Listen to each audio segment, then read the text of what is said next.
ब्रह्मा का पिता है, कौन विष्णु की मां, शंकर का दादा कौन है, हमको दे बता।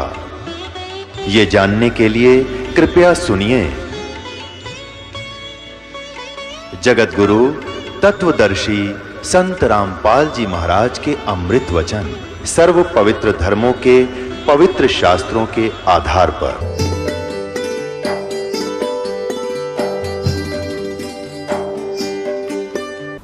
पुण्यात्माओं, आप सृष्टि रचना के बारे में सुन रहे हो। जब तक आप जी सृष्टि रचना के विषय में नहीं जानोगे, तब तक आप इस आध्यात्मिक ज्ञान को, तत्व ज्ञान को नहीं समझ सकते और न ही किसी सदग्रंथ को समझ सकते।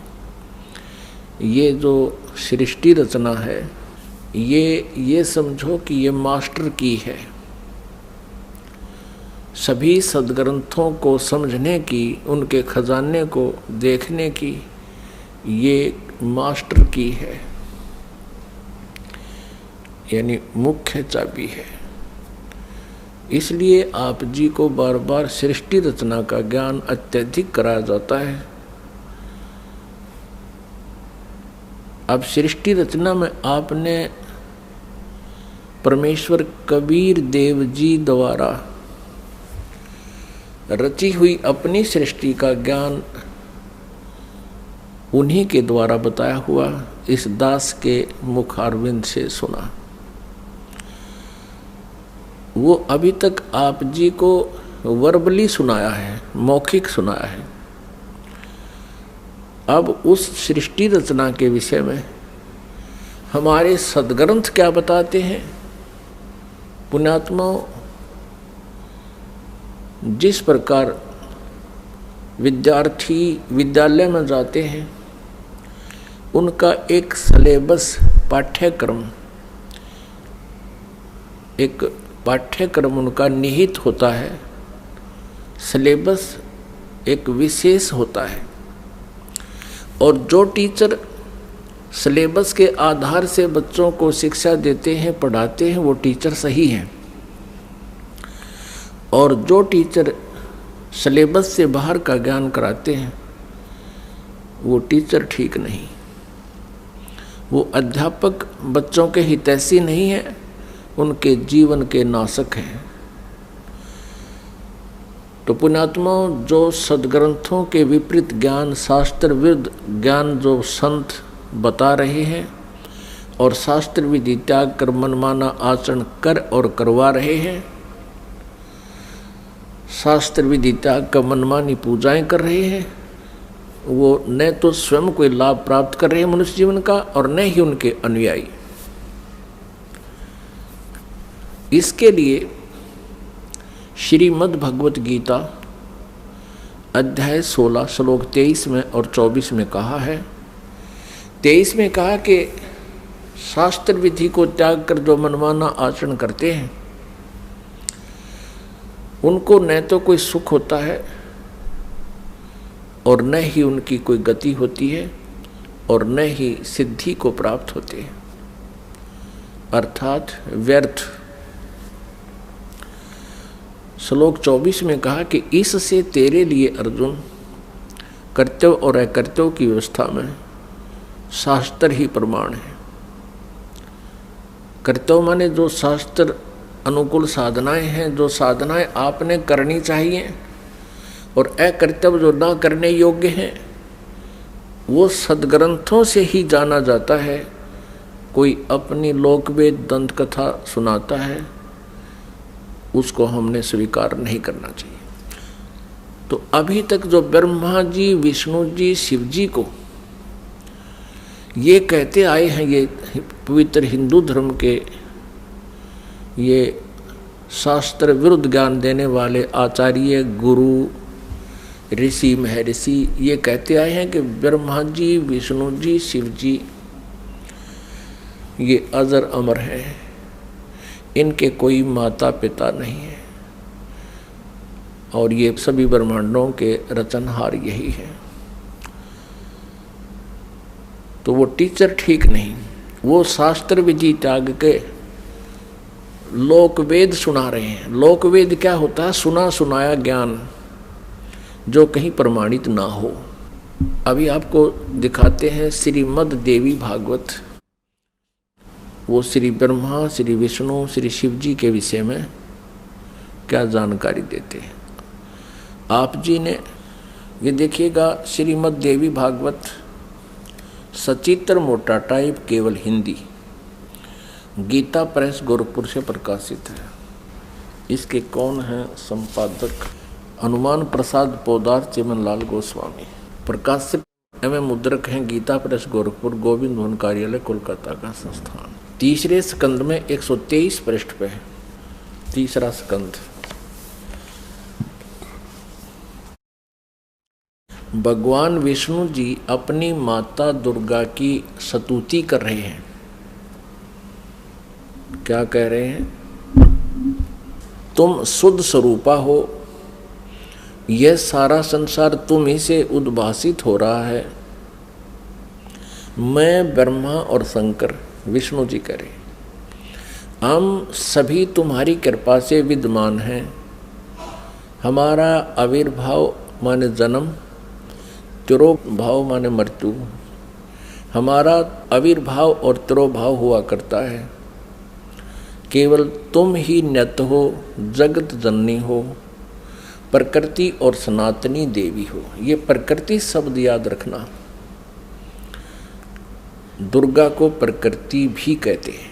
आपके गीता जी में काम आओगा 14वें अध्याय के 3, 4, 5 श्लोकों में, क्योंकि ये कोड वर्ड है गीता जी। प्रकृति दुर्गा जी को कहते हैं।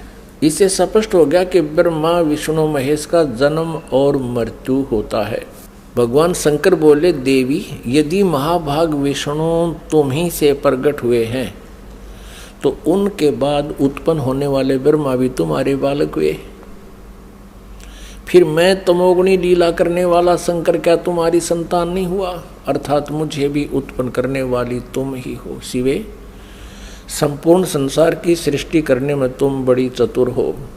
इस संसार की सृष्टि, स्थिति और संहार में तुम्हारे गुण सदा समर्थ हैं। उन्हीं तीनों गुणों से उत्पन्न हम, रजगुण ब्रह्मा जी, सतगुण विष्णु, तमगुण शंकर, उन्हीं तीनों गुणों से उत्पन्न हम ब्रह्मा विष्णु एवं शंकर नियमानुसार कार्य में तत्पर रहते हैं। पुण्यात्मा, इस पवित्र देवी पुराण ने इन चंद पंक्तियों में स्पष्ट कर दिया कि श्री ब्रह्मा विष्णु महेश ये नासवान है, इनकी जन्म और मृत्यु होती है। दुर्गा इनकी माता है और रजगुण ब्रह्मा जी, सतगुण विष्णु, तमगुण शिव जी है। और चौथा ये कंसेप्ट क्लियर हो गया कि ये केवल नियमित कार्य ही कर सकते हैं। जिसका जैसा नियमित है, जिसका किस्मत में जो कुछ भी लिखा है उसमें ये परिवर्तन नहीं कर सकते, उनको जैसा ही दे सकते हैं। जैसा कर्म है वैसा ही उनको फल देते हैं, ऐसा इनका नियम है। और ये हमारे सदग्रंथों में लिखा हुआ है। अब आप जी को डिटेल से दिखाते हैं। इसी श्रीमद् देवी भागवत को ही पुनः दिखाते हैं पूरी डिटेल से। ये देखिएगा, ये वही श्रीमद् देवी भागवत है, गीता प्रेस गोरखपुर से प्रकाशित है। ये है श्रीमद् देवी भागवत, तीसरा स्कंद यहाँ प्रारंभ होता है।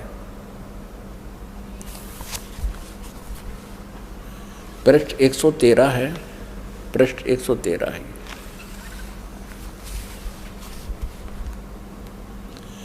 जन्मे जय ने पूछा, भगवान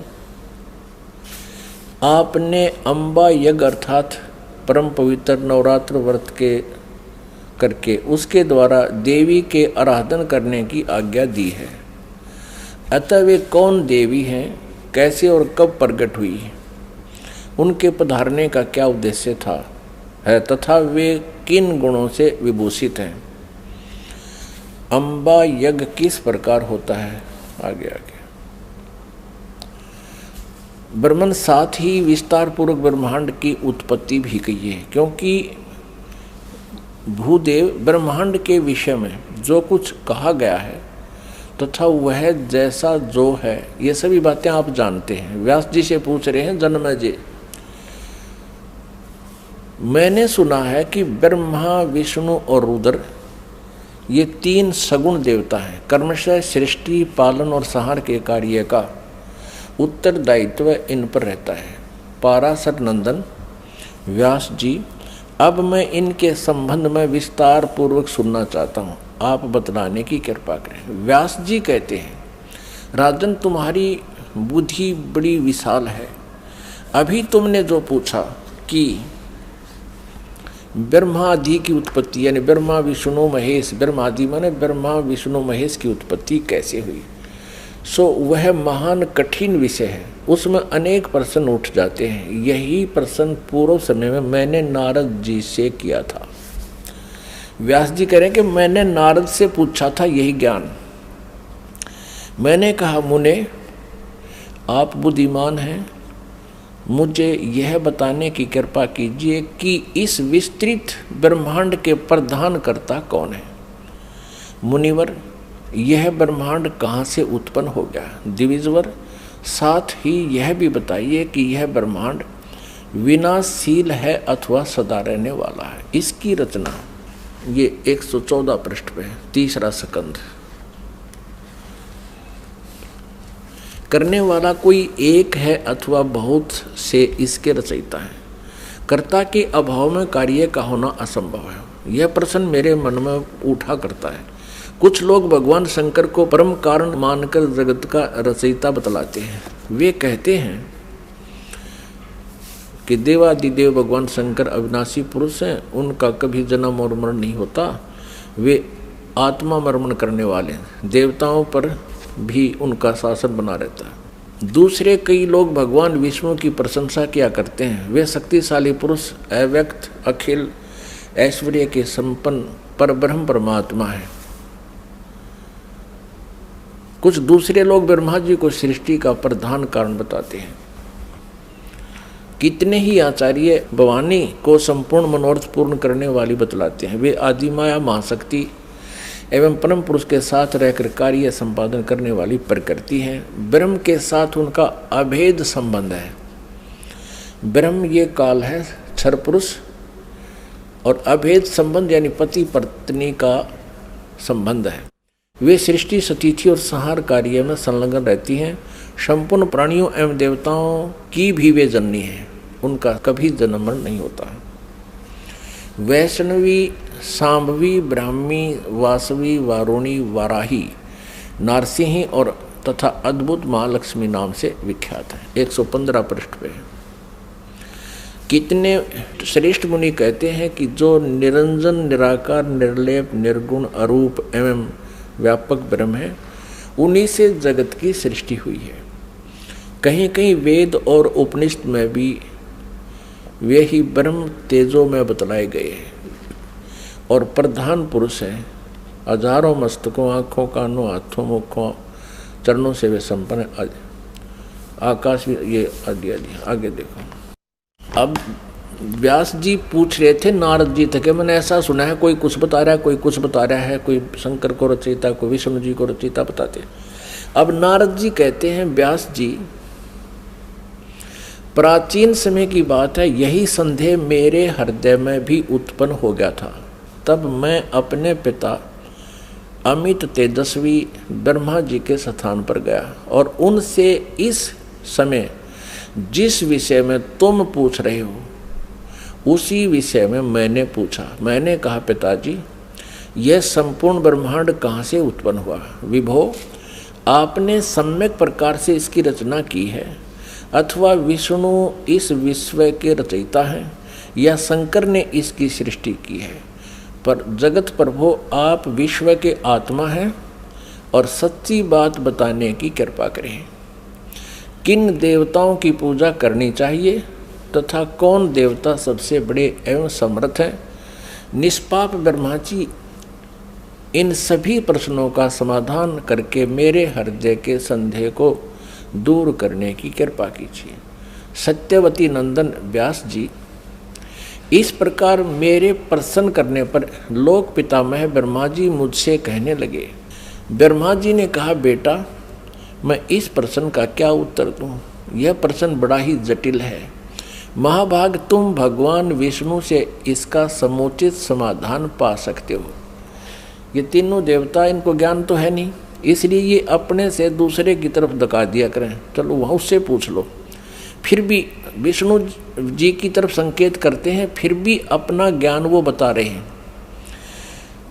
ब्रह्मा जी कह रहे हैं, महामते, इस संसार में कोई भी रागी पुरुष ऐसा नहीं है जिसे यह रहस्य विदित हो। जो त्यागी, अहंकार रहित एवं ईर्षा शून्य है, वही इसके रहस्य को जान सकता है। पूर्व काल में, अब सृष्टि की रचना बता रहे हैं ब्रह्मा जी। पूर्व काल में सर्वत्र जल ही जल था। शतावर जंगम जितने प्राणी हैं उनमें कोई भी नहीं थे। तब कमल से मेरी उत्पत्ति हुई। उस समय मुझे सूर्य, चंद्र, वृक्ष तथा पर्वत कोई भी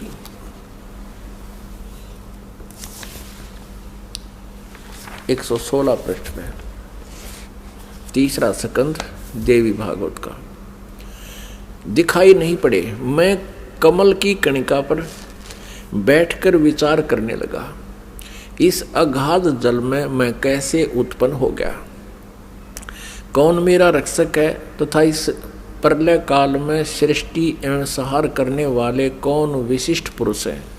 कहीं भी स्पष्ट रूप से भूमि भी नहीं दिखती जिस पर यह जल टिका हुआ है। यह कमल कैसे उत्पन्न हुआ, यों विचार करके मैं जल में उतरा। ब्रह्मा जी कह रहे हैं, 1000 वर्ष तक पृथ्वी का अन्वेषण करता रहा, यानी खोज करता रहा। इस पर भी मुझे उस जल का कहीं और छोर नहीं मिला। इतने में आकाशवाणी हुई, तप करो तप करो। तब मैंने तपस्या आरंभ कर दी। कमल पर बैठे ही 1000 वर्ष तक मैं तप करता रहा। फिर उसी समय सृष्टि करो, ऐसी आकाशवाणी सुनाई पड़ी। उसे सुनकर मैं बड़े आश्चर्य में पड़ गया। सोचा कि किसकी सृष्टि करूं अथवा मेरा क्या कर्तव्य है। उसी समय मधु और कैटब नाम के 2 भयंकर दानव राक्षस सामने आ गए। वे उस महावर्ण में मुझसे युद्ध करने की इच्छा प्रकट करने लगे। मैं उनसे भयभीत हो उठा। तब कमल का डंठल पकड़कर जल में उतरा। वहाँ मुझे एक परम अद्भुत पुरुष के दर्शन मिले। उनका श्री विग्रह माने शरीर मेघ के समान श्याम था, बादलों की तरह, काले बादलों की तरह। वे पीतांबर पहने थे, 4 भुजाएं थी, शेष नाग की सैया पर सोए थे। उन जगत प्रभु के गले को वनमाला सुशोभित कर रही थी। शंख, चक्र, गदा और पद्म, इन 4 आयुधों से अनुपम शोभा पा रहे थे। ऐसे शेष शाही भगवान विष्णु का मुझे दर्शन हुआ। वे योग निंद्रा के वशीभूत होकर गाढ़ी नींद में सोए हुए थे। उनकी सारी चेष्टाएं शांत थी। नारद जी शेष नाग की सैया पर सोए हुए उन प्रभु को देखकर मेरा मन चिंतित हो उठा। इतने में भगवती योग निंद्रा याद आ गई। मैंने उनका सत्वन किया। तब वे कल्याणमयी भगवती श्री विष्णु जी के विग्रह से निकलकर, विग्रह माने शरीर से, श्री विष्णु जी के शरीर से निकलकर अत्यंत रूप धारण करके आकाश में विराजमान हो गई। दिव्य आभूषण उनकी छवि बढ़ा रहे थे। जब योग निंद्रा भगवान विष्णु के शरीर से अलग होकर आकाश में विराजने लगी, तब तुरंत ही श्री हरि उठ बैठे। अपने आत्माओं, जैसा आज आपको सृष्टि रचना में पहले बताया था, वर्बली दास ने बताया था, जो परमात्मा ने हमें बता रखा था, कबीर साहब ने ये कहा था कि दुर्गा, ब्रह्मा जी, विष्णु जी और शिव जी की माता है श्री देवी, और ये काल ज्योति निरंजन इनका पिता है। ये क्या करते हैं, इन तीनों बच्चों की उत्पत्ति करते हैं ये काल यानी ब्रह्म, सर्वपुरुष भी कहते हैं इसको, सर्वब्रह्म भी कहते हैं। सर्वब्रह्म और ये दुर्गा जी, इन दोनों के पति पत्नी व्यवहार से श्री ब्रह्मा जी, श्री विष्णु जी, श्री शिव जी की उत्पत्ति होती है, जन्म होता है। और ये क्या करते हैं, इनको बाल्यावस्था से ही कोमा में कर देते हैं, अचेत कर देते हैं और उनकी परवरिश जारी करते हैं। जब ये युवा होते हैं तो इनको सचेत कर देते हैं। अब ये दुर्गा अन्य रूप धारण करके प्रेतवत, प्रेतनी की तरह विष्णु जी के शरीर में प्रवेश करके इनको बेहोश किए हुए थी। ऐसे ही ब्रह्मा जी को ये कमल के फूल पर रख दिया और तब तक ये अचेत था, कोमा में डाल रखा था। ये खुद कहता मुझे पता नहीं मैं कमल के फूल पर कहाँ से उत्पन्न हो गया, मेरा कौन जनक है। अब नीचे उतरा तो देखा विष्णु जी बेहोश पड़े थे वो, और उसमें से जब वो दुर्गा निकल गई, बाहर आई तो सचेत हो गए।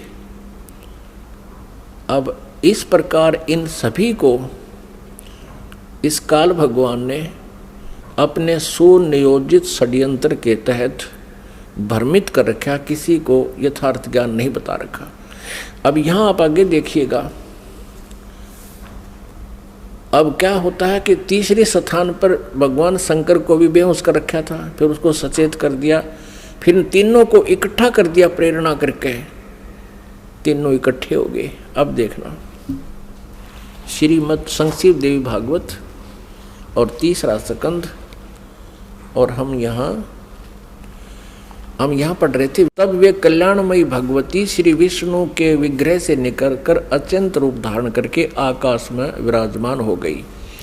दिव्य आभूषण उनकी छवि बढ़ा रहे थे।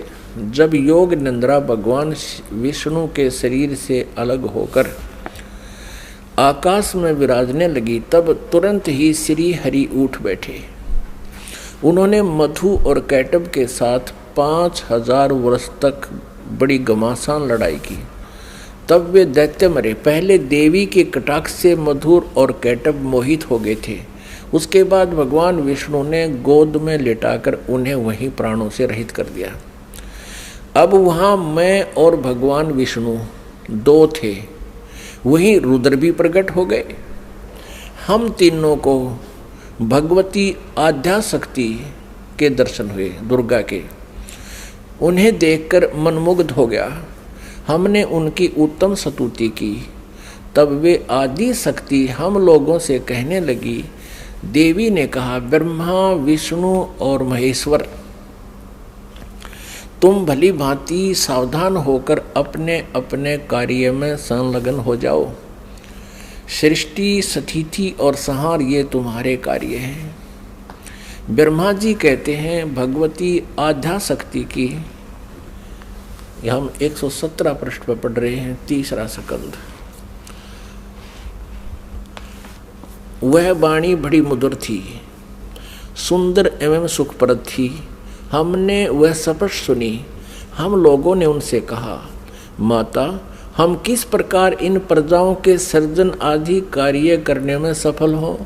विस्तृत भूमि का अभाव है, सभी स्थान जलमग्न है। हमारी बात सुनकर उन कल्याण स्वरूपिणी भगवती का मुखमंडल मुस्कान से भर गया। इतने में एक सुंदर विमान आकाश से उतरा। तब उन देवी ने हमें आज्ञा दी, देवताओं, निर्भीक होकर इच्छापूर्वक इस विमान में प्रवेश कर जाओ।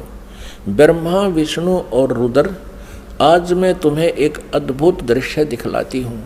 हमने भगवती की बात सुनकर उसे शिरोधार्य कर लिया। उस रत्न जटित विमान पर चढ़कर हम लोग आराम से बैठ गए।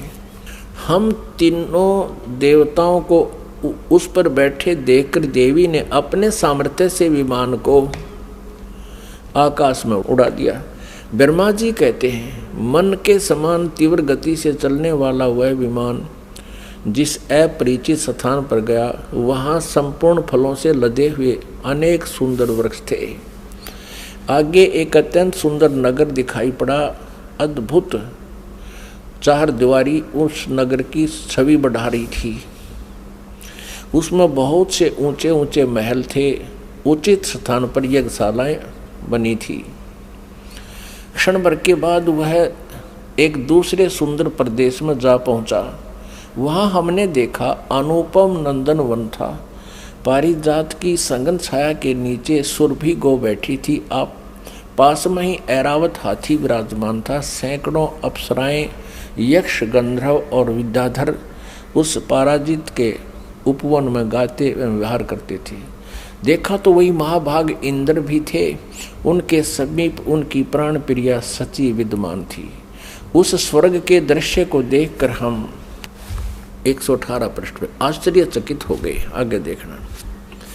इतने में हमारा विमान तेजी से चल पड़ा और वह दिव्य धाम ब्रह्मलोक में जा पहुंचा। संपूर्ण देवता उस नगर के सामने मस्तक झुकाया करते थे। वहां एक दूसरे ब्रह्मा विराजमान थे। उन्हें देखकर भगवान शंकर और विष्णु को बड़ा आश्चर्य हुआ। सभा लगी थी। भगवान शंकर और विष्णु ने मुझसे पूछा, चतुरानन, ये अविनाशी ब्रह्मा कौन है? मैंने उत्तर दिया, मुझे कुछ पता नहीं। सृष्टि के अधिष्ठाता ये कौन है? भगवान, मैं कौन हूँ, ये कौन है और हमारा उद्देश्य क्या है? इस उलझन में मेरा मन चक्कर काट रहा है। इतने में मन के समान तीव्रगामी वह विमान तुरंत वहां से चल पड़ा और कैलाश के सुर में शिखर पर जा पहुंचा। आगे देखा। वहां विमान के पहुंचते ही एक भव्य भवन से त्रिनेत्रधारी भगवान शंकर निकले। वे नंदी वृषभ पर बैठे थे। उनके 5 मुख थे, 10 भुजाएं थी। मस्तक पर चंद्रमा सुशोभित हो रहा था। क्षण भर के बाद वह विमान उस शिखर से भी पवन के समान तेज चाल से उड़ा और बैकुंठ लोक में पहुंच गया। वहाँ भगवती लक्ष्मी का विलास भवन था। बेटा नारद, वहाँ मैंने जो संपत्ति देखी उसका वर्णन करना मेरे लिए असंभव है। उस उत्तम पुरी को देखकर विष्णु का मन आश्चर्य के समुद्र में गोता खाने लगा। एक विष्णु तो विमान में बैठा है, एक ब्रह्मा बैठा है, एक शंकर बैठा है और एक के ओर देखे तो वहाँ कमल लोचन श्री हरि विराजमान थे। अलसी के फूल के समान उनके श्री विग्रह की कांति थी। पीतांबर पहने थे, 4 भुजाएं थी। वे पक्षी राज गरुड़ पर विराजमान थे। दिव्य आभूषणों से उनकी अनुपम शोभा हो रही थी। प्राण प्रिया लक्ष्मी जी चंवर डुला रही थी।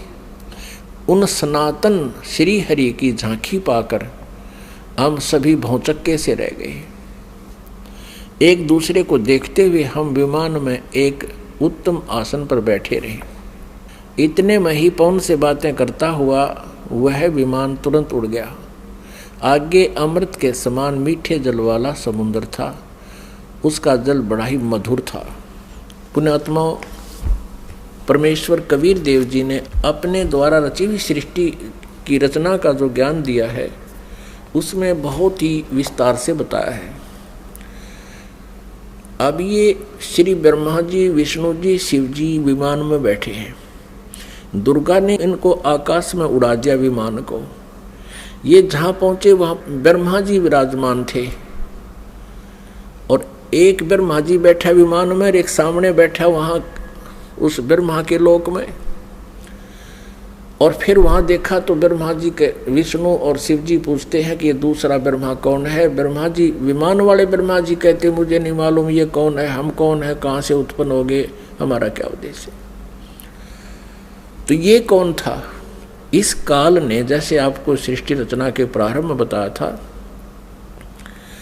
इसने एक ब्रह्मांड के टॉप मोस्ट प्लेस पे, शिखर शून्य में यानी चोटी पे 3 स्थान बना रखे हैं। आपको एक चित्र दिखाते हैं ब्रह्मांड का, इससे आसानी से समझ में आओगी। देखिएगा, एक ब्रह्मांड का लघु चित्र, ये देखिएगा। ये एक अंडे जैसी शेप है, इसकी अंडे जैसा आकार है। इसको एलिपिकल इसका जो है ना शेप है, आकार है। अब ये देखिएगा, नीचे से शुरू करते हैं। सबसे नीचे ये पाताल लोक, तलातल, रसातल, सूतल, अतल, महातल, तलातल और वितल, ये है पृथ्वी लोक। ये शिव का लोक, शिवपुरी जिसे कहते हैं, ब्रह्मा जी का लोक ब्रह्मापुरी, विष्णु जी का लोक विष्णुपुरी। अब ये जो क्षेत्र है, और ये है कोमन स्वर्ग और नरक, और ये है धर्मराय का लोक, यानी यहाँ का न्यायाधीश बना रखा है इस काल ने, ये जहाँ सबका अकाउंट होता है। और ये जो स्थान है ये ब्रह्मलोक है सारा। ये स्थान जो है इसको ब्रह्मलोक कहते हैं। एक ये स्वर्ग है, इसमें भी एक इंद्र हो रहता है, ये इंद्र अलग है और इसलिए इसको महाइंद्र कहा है। ये इसमें क्या कर रखा है, ये एक महास्वर्ग है। इसी में इसने एक अलग से और एक डुप्लीकेट काम कर रखा है, नकली सतलोक, नकली अलखलोक, नकली अगमलोक और नकली अनामी लोक की रचना कर रखी है। इधर ये 88,000 खेड़े हैं, इधर ये सप्तपुरी है। और इस सारे इस ब्रह्मलोक के ऊपर, ये ब्रह्मलोक है, इस ब्रह्मलोक के ऊपर इसने यहाँ 3 गुप्त स्थान बना रखे हैं।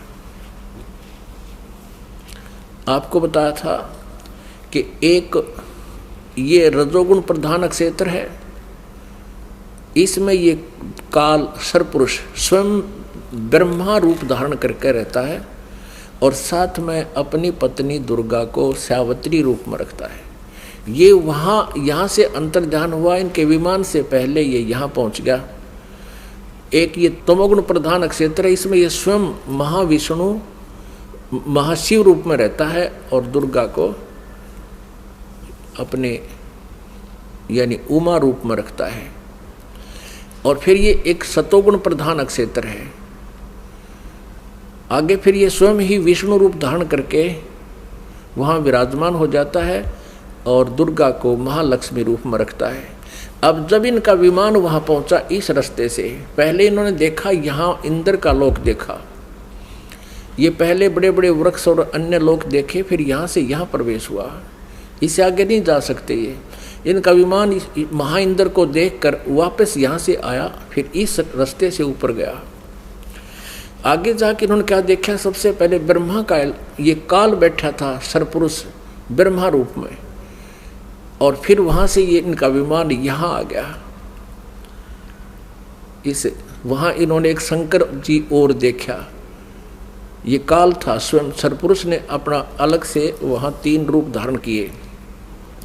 और फिर ये विष्णु लोक में आ गए, वहाँ एक विष्णु और था और लक्ष्मी जी बैठी थी। यह दुर्गा इस विष्णु रूपी काल के ऊपर, सरपुरुष के ऊपर चमर कर रही थी।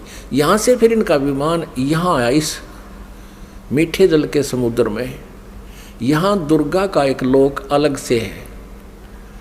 अब आगे पढ़ते, यहाँ तक हम पढ़ते हुए आ चुके हैं श्री देवी पुराण को। अब हम यहाँ आएंगे इस मीठे जल में, इस मीठे जल के समुद्र में पहुँच गए। अब यहाँ आते हैं पुण्यात्माओं, आज हमारे सदग्रंथ जो प्रमाणित कर रहे हैं, ये ज्ञान परमेश्वर कबीर जी ने 600 वर्ष पहले अपनी सच्चिदानंद घन ब्रह्म की वाणी में, कबीर वाणी में लिपिबद्ध करवा रखा है, आज से 600 वर्ष पहले। और आज इन सदग्रंथों में हमें सत्य हो रहा है।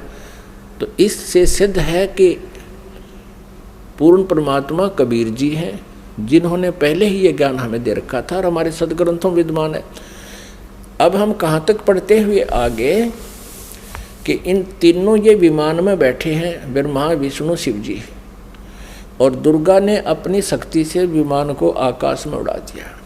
पहले वो पहुँचे ब्रह्मा जी के लोक में, वहाँ इस काल के उस स्थान पर पहुँचे जो रजोगुण प्रधान है। वहाँ यह स्वयं ही सरपुरुष यानी काल ब्रह्म स्वयं ही ब्रह्मा रूप धारण करके विराजमान था। आगे फिर गए तो इस ये शंकर रूप में विराजमान था। आगे गए तो ये विष्णु रूप में विराजमान था। फिर वहाँ से इनका विमान कहाँ गया, ये सारा इसलिए किया गया था कि कहीं ये अपने आप को भगवान ना मान बैठे, इनका भ्रम निवारण कर दें। अब देखना, ये देवी भागवत चल रहा है, श्रीमद् देवी भागवत, गीता प्रेस गोरखपुर से प्रकाशित है। ये वही पुस्तक है जो आपको पहले दिखाई थी। हमने यहाँ तक पढ़ लिया, हमने ये पढ़ा 118 पे। इतने में हमारा विमान तेजी से चल पड़ा और एक दिव्य धाम ब्रह्मलोक में जा पहुंचा। वहां पर एक दूसरे ब्रह्मा विराजमान थे। एक तो विमान में बैठा है, एक वहां विराजमान था दूसरा, वो ब्रह्म था, क्षर पुरुष था, वो धोखा देता है इनको, वो स्वयं ब्रह्मा रूप में वहां विराजमान था। उन्हें देखकर भगवान शंकर और विष्णु को बड़ा आश्चर्य हुआ, सभा लगी थी। भगवान शंकर और विष्णु ने मुझसे पूछा, चतुरानन ये अविनाशी ब्रह्मा कौन है? मैंने उत्तर दिया, मुझे कुछ पता नहीं। सृष्टि के अधिष्ठाता ये कौन है? भगवान मैं कौन हूँ? ये कौन है? और हमारा क्या उद्देश्य है? इस उलझन में मेरा मन चक्कर काट रहा है। इतने में मन के समान तीव्रगामी वह विमान तुरंत वहाँ से चल पड़ा और कैलाश के सुर में शिखर पर जा पहुँचा। वहाँ विमान के पहुँचते ही एक भव्य भवन से त्रिनेत्रधारी भगवान शंकर निकले। वे नंदी वृषभ पर बैठे थे। ये काल निकला वहाँ से, सरपुरुष। और फिर वहाँ से क्षण भर के बाद वह विमान उस शिखर से भी पवन के समान तेज चाल से उड़ा और बैकुंठ लोक में पहुँच गया। वहाँ पर कौन थे? वहाँ कमल लोचन श्री हरि विराजमान थे, विष्णु जी एक और युकाल बैठा था, सरब्रह्म सरपुरुष, और उसकी 4 भुजाएं थी। पक्षीराज गरुड़ पर विराजमान थे और प्राण प्रिय लक्ष्मी जी चौंच बुला रही थी। अब हम यहाँ आते हैं, नीचे देखते हैं। इतने में पवन से बातें करता हुआ वह विमान तुरंत उड़ गया। आगे अमृत के समान मीठे जल वाला समुद्र था, जिसका जल बड़ा ही मधुर था। हम 119 पृष्ठ पर पढ़ेंगे, अब 118 हमने पढ़ लिया। उस समुद्र में वहाँ एक मनोहर द्वीप था। उस द्वीप में एक मंगल में मनोहर पलंग बिछा था। उस पलंग में सुंदर रत्न जड़े थे। उस उत्तम पलंग पर एक दिव्य रमणी बैठी थी, या दुर्गा जाकर वहाँ विराजमान होगी आगे। वे ऐसी प्रभावपूर्ण देवी थी मानो करोड़ों बिजलियां एक साथ चमक रही हों। अत्यंत सुंदर मुख था, लाल लाल दांत थे, करोड़ों लक्ष्मियों से भी अधिक वह सुंदर थी। वे ऐसी प्रभावपूर्ण देवी थी मानो करोड़ों बिजलियां एक साथ चमक रही हो। अत्यंत सुंदर मुख था, लाल लाल दांत थे। ये पढ़ लिया। अब यहाँ है,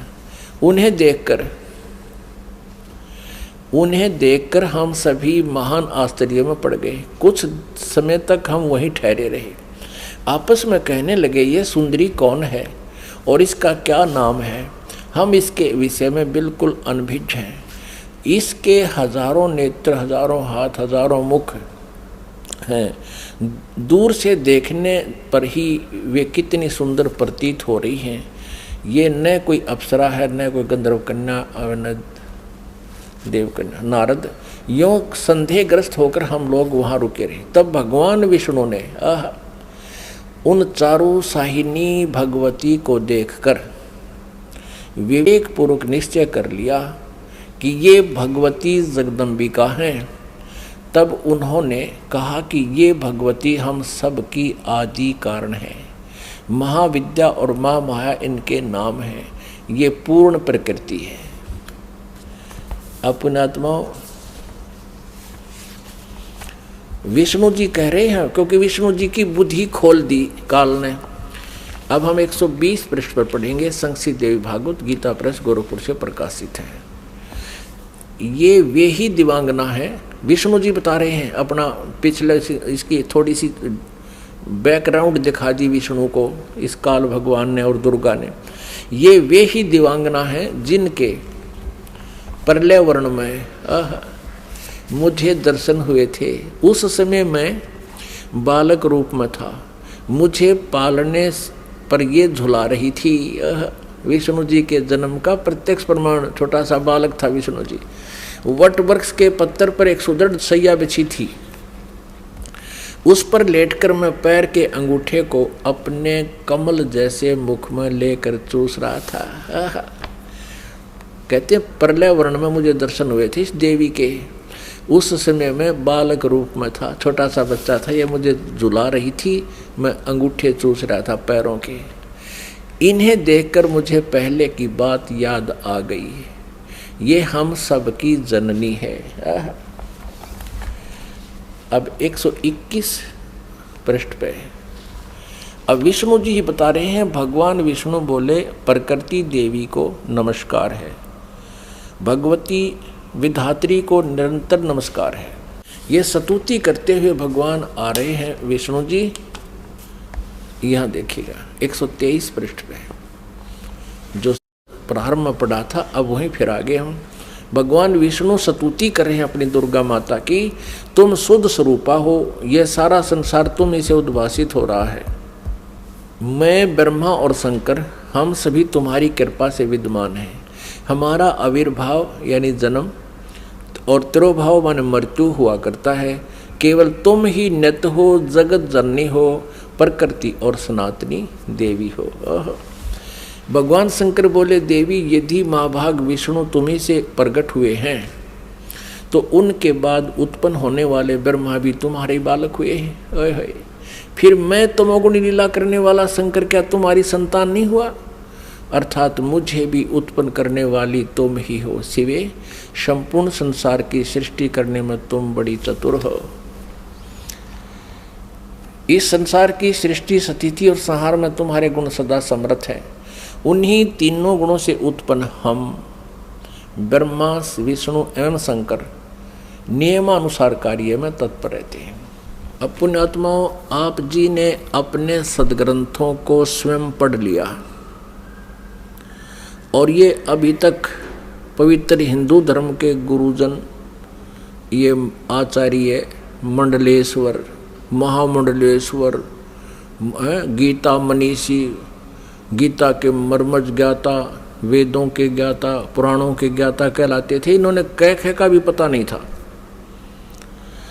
ये अज्ञानी हैं जो आज तक हमारे भगवानों यानी जिनको हम समर्थ मान रहे थे, अजरो अमर सुना करते थे, इनसे ये नहीं बता सके कि इनकी स्थिति क्या है, जबकि इनकी जीवनी बता रही है महापुरुषों की कि इनकी ये स्थिति है।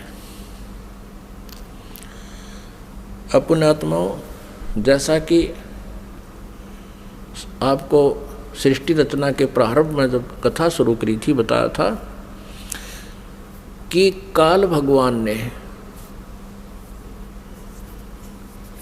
इस क्षर पुरुष ने, जो ब्रह्मा विष्णु महेश के पिताजी हैं, दुर्गा जी के पति हैं, जो श्री देवी के पति हैं और ब्रह्मा विष्णु महेश के पिता हैं, इसने ये कहा था दुर्गा से कि मेरा भेद किसी को मत बताना। इसको बहुत सख्ती से कहा था। तो देवी ने उसी उद्देश्य से ब्रह्मा विष्णु महेश को इस क्षर पुरुष का ज्ञान नहीं दिया। अब दुर्गा से इसने कहा था कि मेरा भेद किसी को नहीं देना। इसी प्रकार दुर्गा ने इनको कोई उस भेद नहीं दिया ब्रह्म का, फिर भी सच्चाई छुप नहीं सकी। अब इसी में आपको प्रमाणित करते हैं देवी भागवत में, ब्रह्मा जी ने वेदों को पढ़ा, दुर्गा से पूछा कि वेदों में ये लिखा है कि केवल एक ब्रह्म जिसके बराबर दूसरा नहीं है। ब्रह्म माने परमात्मा भी होता है, वो ब्रह्म माने भगवान होता है, वो एक ही परमात्मा पूजा के योग्य है। तो वो क्या आप ही हो क्या? ब्रह्मा ने पूछा, क्या वो आप ही हो? दुर्गा से कहती। अब दुर्गा क्या उत्तर देती है देखिएगा। हम श्रीमद् देवी भागवत यानी दुर्गा पुराण, देवी पुराण को पढ़ रहे हैं, जो गीता प्रेस गोरखपुर से प्रकाशित है। इसके तीसरे स्कंद में पृष्ठ नंबर 125 पर हम पढ़ रहे हैं। 123 तक हमने पढ़ लिया। यहाँ 124 पे देखिएगा,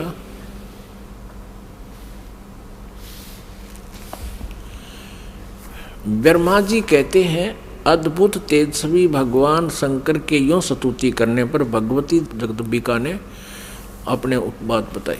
अब यहाँ ब्रह्मा जी पूछ रहे हैं, ब्रह्मा जी का प्रकरण चल रहा है, ये 125 पृष्ठ पे हम पढ़ रहे हैं, तीसरे स्कंद में।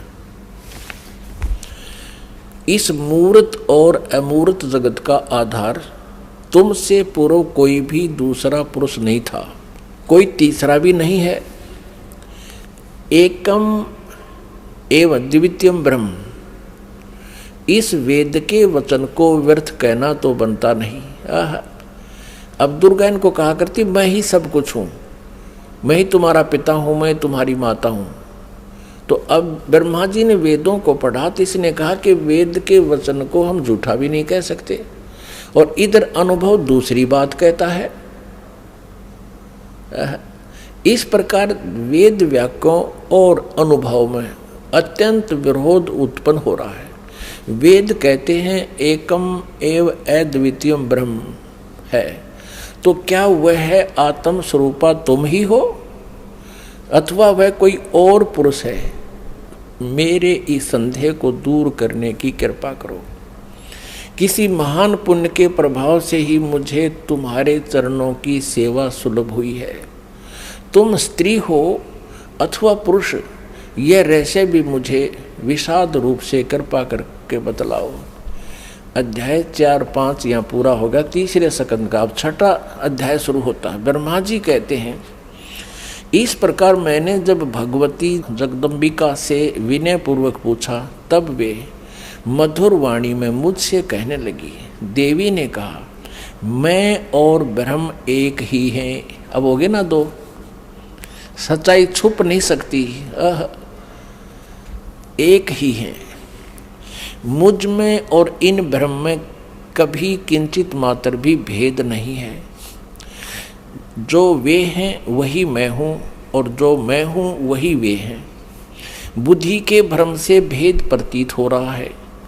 हम लोगों के सूक्ष्म भेद को जो जानता है, इसे सीधा दो तो है ही, ये वो जानता है वही। अब 125 पृष्ठ हमने पढ़ा, अब 126 पढ़ेंगे। वही बुद्धिमान पुरुष है, वो तत्वदर्शी संत है जो हमारी भिन्न भिन्नता को समझता है। उसके संसार मार्ग से मुक्त होने में कुछ भी संदेह नहीं है। ब्रह्म एक ही है। आगे देखो, मैं शक्ति रूप धारण करके पराक्रम करती हूँ। गौरी, ब्राह्मी, रौद्री, वाराही, वैष्णवी, शिवा, वारुणी, कुबेरी, नारसिंही और वासवी सभी मेरे रूप हैं। विभिन्न कार्यों के उपस्थित होने पर उन देवियों के भीतर अपनी शक्ति स्थापित करके मैं सारी व्यवस्था करती हूँ। हाँ, उस देवी को निमित्त बना लेना मेरा स्वभाव है। अब आगे देखना, अपने आत्माओं, आप पढ़ रहे हो अपने सदग्रंथों को स्वयं। आप जी ने तीसरे स्कंद में और प्रश्न नंबर 125 पे पढ़ा। ब्रह्मा जी कहते हैं कि मैंने जब दुर्गा जी से ये पूछा, माता से, जगदम्बिका से, कि वेदों में लिखा है कि एकम एव अद्वितीयम ब्रह्म, अद्वितीयम जिसके बराबर दूसरा कोई नहीं हो, वो ब्रह्म ही सब कुछ है। उधर से उपनिषद और आप जो कह रहे हो कि मैं ही सब कुछ हूँ, मैं ही सृष्टि रचना करने वाली हूँ, मेरे अतिरिक्त कोई नहीं है, तो इन वेद के वाक्य को झूठा भी नहीं कहा जा सकता। अनुभव हमारा बताता है कि परमात्मा निराकार है और वेद बताते हैं कि वो साकार है, तो हमारे अनुभव में और यथार्थता में बहुत विरोध है। तो क्या वो ब्रह्म आप ही हो या कोई और है? ब्रह्मा जी ने पूछा। अब दुर्गा पहले तो बहकाती है उनको कि उस ब्रह्म में और मेरे में कोई अंतर नहीं है, मैं ही वही हूँ, वो मैं ही हूँ।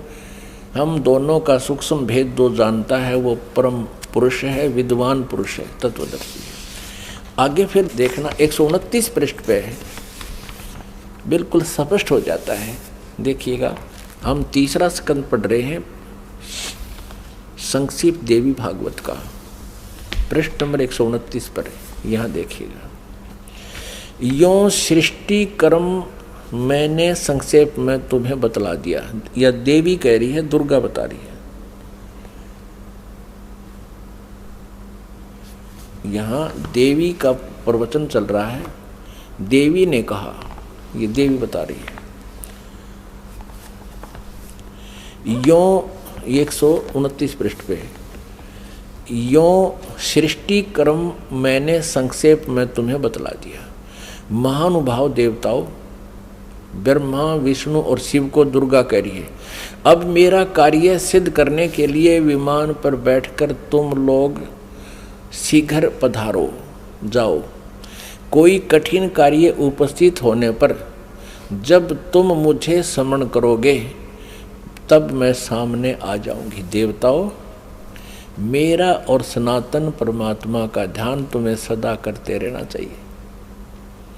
अब यहाँ ये दो हो गए, तब तो कह रही थी मैं ही सब कुछ हूँ, और अब ये कह रही है दो, मेरा और ये दुर्गा ब्रह्म को ही सनातन परमात्मा बता रही है। हम दोनों का आगे दो, हम दोनों का स्मरण करते रहोगे तो तुम्हारे कार्य सिद्ध होने में किंचित मात्र भी संदेह नहीं रहेगा।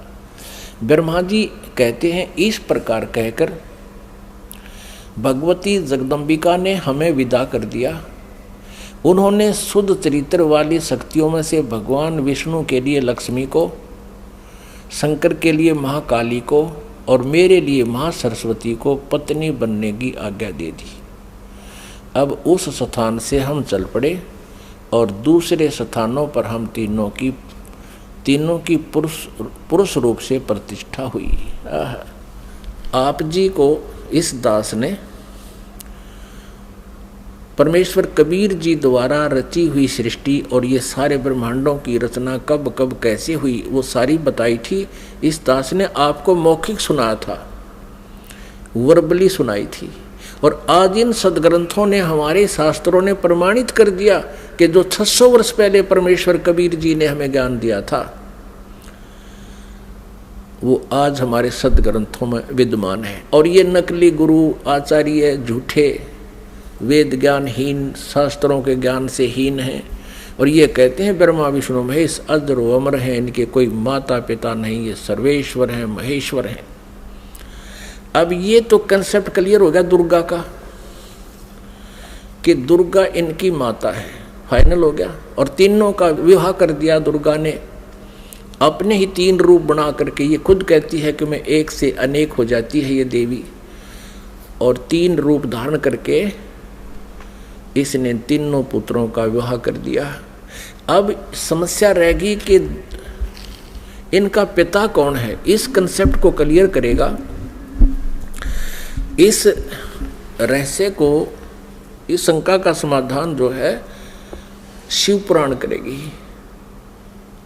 आओ आपको पढ़ाते हैं अपने पवित्र शास्त्र, जिनको ये नकली हिंदू धर्म के नकली गुरु आज तक नहीं पढ़ सके, ना समझ सके।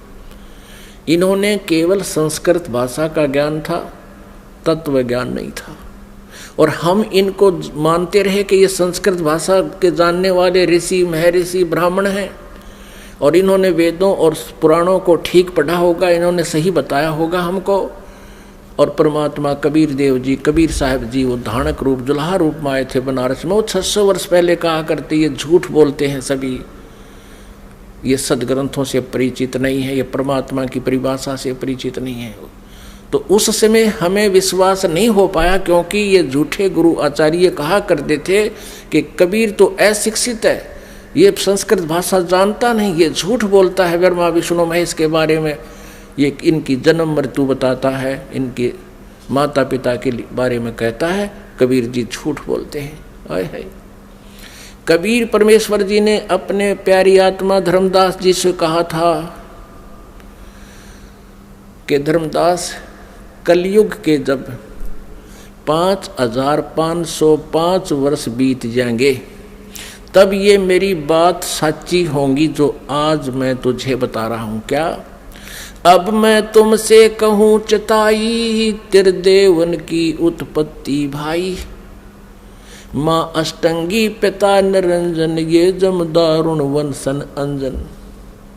तीन पुत्र अष्टंगी जाए, ब्रह्मा विष्णु शिव नाम धराए। जो आज मैं तुझे बता रहा हूं कि ये ब्रह्मा विष्णु महेश की माता दुर्गा है और पिता ज्योति निरंजन है, ये काल क्षर पुरुष है। ये मेरा जो वचन है आज से 5505 वर्ष के बाद जब कलयुग बीत जाएगा तब ये सच्चा होगा। अब आज जो है कलयुग का आज ये वो समय आ गया है। 5500 जो बनता है वो सन 2000 में बनता है, ईसा पूर्व ईस्वी में। आपको प्रमाण देते हैं थोड़ा, आप जी को ये कंसेप्ट क्लियर करते हैं कि वर्तमान में कलयुग का 5500 वर्ष चल रहे हैं। 5511 चल रहा है ये समझ लो आज। और इससे 5 वर्ष पहले सन 2000 में 5505 वर्ष हो जाते हैं। आपको प्रमाणित करते हैं, ये देखिएगा। एक ये हिमालय तीर्थ है, ये पुस्तक का नाम है हिमालय तीर्थ। और ये शंकराचार्य वालों की परंपरा से प्रकाशित है। हिमालय तीर्थ जेपी नंबूरी उप मुख्य कार्यकारी अधिकारी, श्री बद्रीनाथ केदारनाथ मंदिर समिति, ट्रैक्स एंड ट्रुक्स, कलकत्ता। इतने से ये पहला प्रकाशन 2009 में हुआ है। प्रकाशक है रंजू चक्रवर्ती, ये ऐसा मुद्रक हैं गिरी प्रिंट सर्विस कलकत्ता। अब इसके पृष्ठ नंबर 42 पर आपको दिखाते हैं। पृष्ठ नंबर 42 पुस्तक है हिमालय तीर्थ। और यहाँ देखना शंकराचार्य का विवरण है। आदि केदारेश्वर के समक्ष शंकराचार्य जी की दिव्य संगमरमर की मूर्ति है। शिव रहस्य के अनुसार, शिव रहस्य के अनुसार एक पुस्तक है शिव रहस्य, उसका ये संस्कृत में लिखा है। त्रिसहस्र वर्षाणाम शंकरो यति, अर्थात कलयुग के 3000 वर्ष व्यतीत होने पर बौद्ध मीमांसकों को के मत पर विजय प्राप्ति के लिए शंकर यति के रूप में आविर्भूत होंगे। यानी शंकर भगवान ही आदि शंकराचार्य के रूप में कलयुग के 3000 वर्ष व्यतीत होने पर बौद्ध मीमांसकों के मत पर विजय प्राप्ति के लिए शंकर यति के रूप में आविर्भूत होंगे। शंकराचार्य के दर्शन के उपरांत ये आगे लिखा है। अब हम दूसरा आपको दिखाते हैं। अब इससे सिद्ध हो गया कि जब कलयुग 3000 वर्ष व्यतीत हो चुका होगा उस समय आदि शंकराचार्य जी का जन्म होगा। अब ये प्रत्यक्ष प्रमाण ये कर रही है दूसरी पुस्तक कि ईसा से 508 वर्ष पूर्व, ईसा जी के से 508 वर्ष पहले शंकराचार्य जी का जन्म हुआ। अब देखो ये एक पुस्तक है ज्योतिर्मय ज्योतिर्मठ। ये हैं आदि शंकराचार्य जी और ये हैं इनके बाद अब जो वर्तमान में श्री स्वरूपानंद जी शंकराचार्य, ये दो पीठों के शंकराचार्य हैं, दोनों का आचार्य इनके पास है। ये पुस्तक है ज्योतिर्मय ज्योतिर्मठ।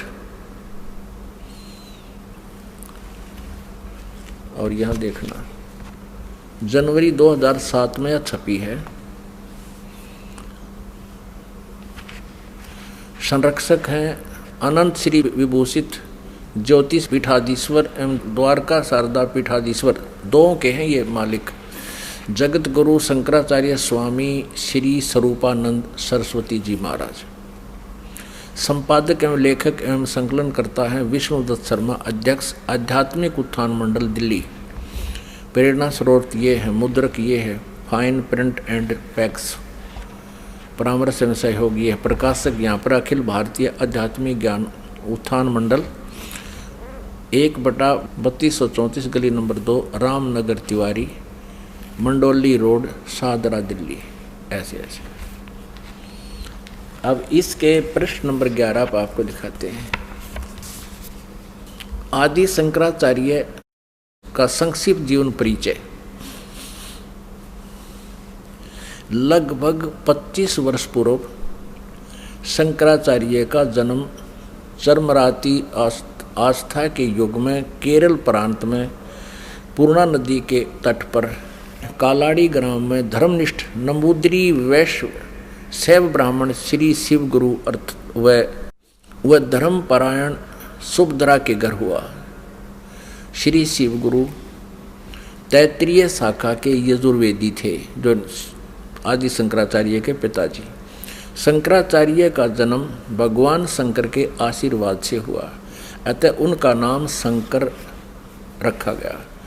गुरु परंपरागत मठों के अनुसार उनका आविर्भाव काल ईसा पूर्व 508 वर्ष माना गया है या 576 वर्ष माना गया। ये 476 का अर्थ, ये 32 वर्ष की उम्र में इनका देहांत हो गया था। इसमें से 32 कम कर दें तो इतना ही होता है 476, यानी 508 वर्ष पूर्व। यहाँ इन्होंने लमसम कहा है कि लगभग 2500 वर्ष पूर्व 2500 वर्ष पूर्व उनका जन्म हुआ। कहाँ? कल। और इससे सिद्ध हो गया कि ईसा पूर्व 508, ईसा पूर्व 508 वर्ष। ये 2007 में लिख रहे हैं, तो ईसा की 2000 मानकर हम चलें तो उस समय 508 वर्ष पूर्व, यानी 2000 से 2508 वर्ष, यानी 2508 वर्ष पहले प्लस में जोड़ दो 3000, 5508 वर्ष हो गए।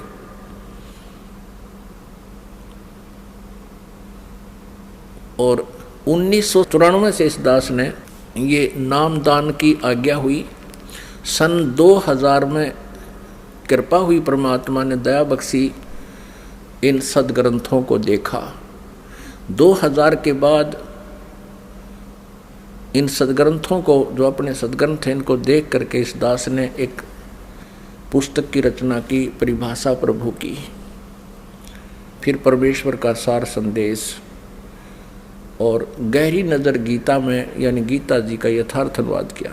तो परमात्मा ने कहा था कि जब कलयुग के 5505 वर्ष बीत जाएंगे, उस समय मेरी ये आज की कही हुई बातें सच्ची होंगी। धर्मदास, क्या कही थी परमात्मा ने कि ब्रह्मा विष्णु महेश नासवान हैं, इनकी जन्म मृत्यु होती है। ब्रह्मा विष्णु महेश जी के पिता ज्योति निरंजन क्षर पुरुष ये काल हैं, और माता इनकी या देवी दुर्गा है। लेकिन उस समय किसी ने नहीं माना था। 600 वर्ष पहले सन 1398 से सन 1518 तक परमात्मा 120 वर्ष तक यही ज्ञान देते रहे। लेकिन इन नकली गुरुओं ने, इन हट्ठी आचार्यों ने इस परमात्मा के ज्ञान को हम तक पहुंचने नहीं दिया। परमात्मा कबीर जी कहा करते, ये दुनिया अजब दीवानी, मेरी कही एक ना मानी। देख किसे दीवाने हो रहे हैं नकली गुरुओं के ऊपर, इनकी दंत कथाओं को सच्ची मान रहे हैं, और हम जो सत्य बता रहे हैं उस पर विश्वास नहीं कर पा रहे। तो इसके लिए परमात्मा ने ये समय सेलेक्ट किया था कि एक समय कलयुग आएगा, उस समय सभी जनता को शिक्षित करेंगे, और जनता जब शिक्षित होंगे, श्रद्धालु शिक्षित होंगे, तब सदग्रंथों को स्वयं आँखों देखेंगे और गदगद हो जाएंगे। हमें परमात्मा चाहिए, और हम इन सभी सदग्रंथों को, पवित्र चारों वेदों को, पवित्र 18 पुराणों को, पवित्र श्रीमद् भगवत गीता जी को हम सत्य मानते रहे हैं और सत्य मानते हैं, और उनमें जो लिखा है तो आज हमने उनको स्वीकार करना चाहिए। इन लोकवेद सुनाने वाले इन आचार्यों गुरुओं से हमने पीछा छुटाना चाहिए। इसी में हमारी बुद्धिमता है।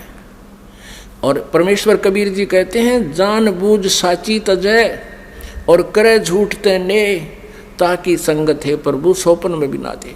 इतने प्रमाण देखकर भी इन नकलियों से नहीं हटते हैं, सच्चाई को ग्रहण नहीं करते हैं, तो उसके विषय में कहा कि जान बूझ साची तजय और करें झूठ तने, ताकि संगत है प्रभु सोपन में बिना दे। फिर इसे निकम्मा तत्व कहते दूर है ठीक, जो इतना कुछ देखकर भी नहीं मान रहे हैं। इन आदि शंकराचार्यों ने भी, इन शंकराचार्यों को भी ब्रह्मा विष्णु महेश की स्थिति का नहीं पता, इनको अजर अमर कहते हैं। तो पुण्यात्मा परमात्मा कबीर जी ने कहा था, एक ना भूला दो ना भूली, ये भूले सब संसारी। अब हम आगे चलते हैं कि श्री ब्रह्मा, श्री विष्णु, श्री शिव जी के अब पिताजी क्लियर करने हैं, और उन्हीं की जीवनी में अब शिव पुराण दिखाते हैं आपको। ये देखिएगा शिव पुराण, संक्षिप्त शिव पुराण, सचित्र मोटा टाइप, केवल हिंदी।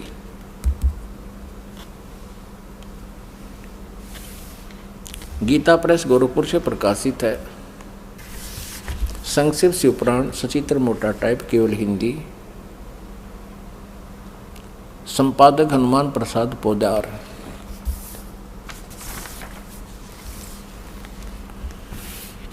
प्रकाशक एवं मुद्रक हैं गीता प्रेस गोरखपुर, गोविंद वन कार्यालय कोलकाता का संस्थान। अब यहाँ से शुरू करते हैं। ये रुद्र संहिता 98वां पृष्ठ शुरू करेंगे हम।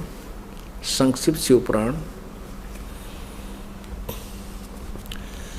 ये रुद्र संहिता का 5वां अध्याय यहाँ समाप्त होता है। अपने पुत्र नारद की यह बात सुनकर लोक पितामह ब्रह्मा वहाँ इस प्रकार बोले। अब रुद्र संहिता का 6वां अध्याय हम पढ़ेंगे। ब्रह्मा जी ने कहा, ब्रह्मन देव शिरोमणे, तुम सदा समस्त जगत के उपकार में लगे रहते हो। तुमने लोगों के हित के कामना से ये बहुत उत्तम बात पूछी है। जिसमें समस्त चराचर जगत नष्ट हो गया था, सर्वत्र केवल अंधकार ही अंधकार था। न सूर्य दिखाई देते थे, न चंद्रमा, अनन्य ग्रहों और नक्षत्रों का भी पता नहीं था। न दिन होता था न रात। अग्नि, पृथ्वी, वायु और जल की भी सत्ता नहीं थी। उसमें तत्सद ब्रह्म, इस श्रुति में जो सत्य सुना जाता है, एकमात्र वही शेष था। अब पृष्ठ 100 पे संक्षिप्त शिवपुराण रुद्र संहिता हम पढ़ रहे हैं। जिस परब्रह्म के विषय में ज्ञान और अज्ञान से पूर्ण उक्तियों द्वारा इस प्रकार विकल्प किए जाते हैं, उसने कुछ काल के बाद द्वितीय की इच्छा प्रकट की। उसके भीतर एक से अनेक होने का संकल्प उदित हुआ। तब उस निराकार परमात्मा ने अपनी लीला शक्ति से अपने लिए मूर्ति की कल्पना की। जो मूर्ति रहित परम ब्रह्म है, उसकी मूर्ति भगवान सदाशिव हैं। अर्वाचीन और प्राचीन विद्वान उन्हीं को ईश्वर कहते हैं। उस समय एकाकी रहकर स्वेच्छानुसार विहार करने वाले उन सदाशिव ने अपने विग्रह से स्वयं ही एक स्वरूप भूता शक्ति की सृष्टि की, जो उनके अपने श्री अंग से कभी अलग होने वाली नहीं थी। उस पराशक्ति को प्रधान प्रकृति, अब ध्यान करना, ये कौन है? ये दुर्गा है, जो इस काल के शरीर से निकली। उस समय एकाकी रहकर स्वेच्छानुसार विहार करने वाले सदाशिव ने, सदाशिव कौन है? ये काल है। अपने विग्रह माने शरीर से स्वयं ही एक स्वरूप भूता शक्ति की सृष्टि की, ये ब्रह्मा जी बता रहे हैं। अब परमेश्वर कबीर जी ने बताया कि काल ने दुर्गा को खा लिया था, उसके पेट से परमेश्वर कबीर जी ने इसको अलग किया था। यहाँ इनकी मिलती जुलती सी बात है, क्योंकि कबीर परमेश्वर जी ने ब्रह्मा जी को ये ज्ञान सुनाया था, और ब्रह्मा जी ने कुछ अपना अनुभव, कुछ कबीर जी का ज्ञान मिला करके इसको सिरे चढ़ाया।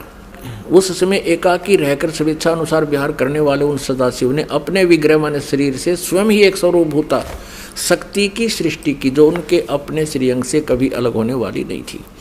उस पराशक्ति को प्रधान प्रकृति गुणवती माया बुद्धि तत्व की जननी तथा विकार रहित बताया गया है। वह शक्ति अंबिका कही गई है। उसी को प्रकृति, ये ध्यान से याद रखना कि दुर्गा को प्रकृति भी कहते हैं। सर्वेश्वरी और त्रिदेव जननी, तीनों देवताओं की माता ब्रह्मा जी, विष्णु जी, शिव जी की जननी श्री दुर्गा जी को कहते हैं। वो त्रिदेव जननी, नित्य और मूल कारण भी कहते हैं। सदाशिव द्वारा प्रकट की गई उस शक्ति के 8 भुजाएं हैं। अंडरस्टूड हो गया कि इस दुर्गा के बारे में है। नाना प्रकार के आभूषण उसके श्री अंगों की शोभा बढ़ाते हैं। वह देवी नाना प्रकार की गतियों से संपन्न है और अनेक प्रकार के अस्त्र शस्त्र धारण करती है। क्लियर? एकाकिनी होकर भी वह समय संयोग वसात, वह माया संयोग वसात अनेक हो जाती है। इसी ने 3 रूप धारण किए थे, सावित्री, लक्ष्मी और उमा, जो ब्रह्मा विष्णु और शिव से विवाह किया था। एकाकिनी होकर भी वह माया संयोग वसात अनेक हो जाती है। वे जो सदाशिव हैं, ये सरपुरुष के बारे में जानकारी है, ब्रह्मा विष्णु महेश के पिता के विषय में। ये उन्हें परम पुरुष ईश्वर शिव शंभु और महेश्वर कहते हैं। अब देखना 101 पृष्ठ पर रुद्र संहिता का हम ये 6वां अध्याय पढ़ रहे हैं। वे अपने सारे अंगों पर भस्म रमाए रहते हैं।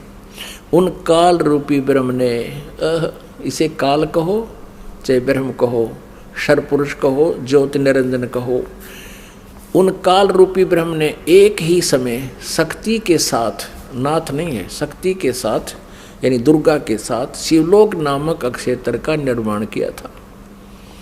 उस उत्तम अक्षेत्र को काशी कहते हैं। वह परम निर्वाण या मोक्ष का स्थान है जो सबके ऊपर विराजमान है। वे प्रिया और प्रियतम रूप शक्ति और शिव, प्रिया और प्रियतम यानी पत्नी और पति रूप में दुर्गा और ये काल रूपी ब्रह्म कहो चाहे इसको सदाशिव कहो, ब्रह्मा विष्णु महेश का पिता। दुर्गा और काल जो परमानंद स्वरूप है उस मनोरम क्षेत्र में नित्य निवास करते हैं।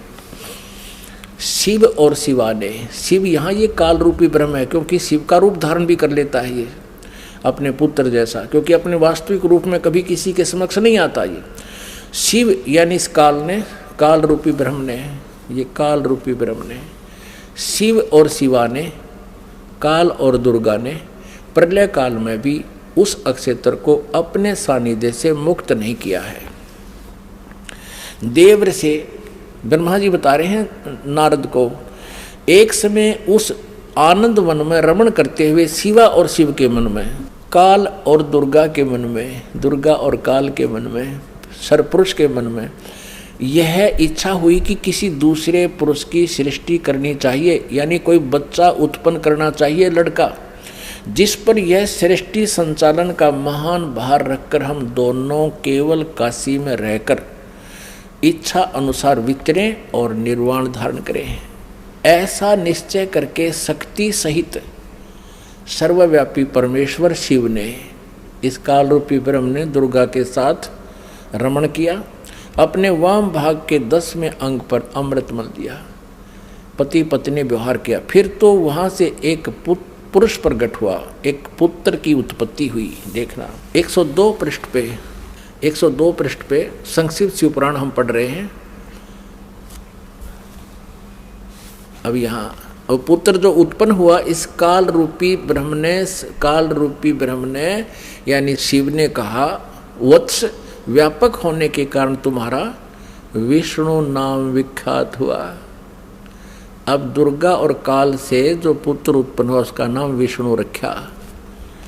ये आपने 6वां अध्याय पढ़ लिया रुद्र संहिता का। पुण्यात्माओं, ये अपने वही सदग्रंथ हैं जिनके आधार मानकर हम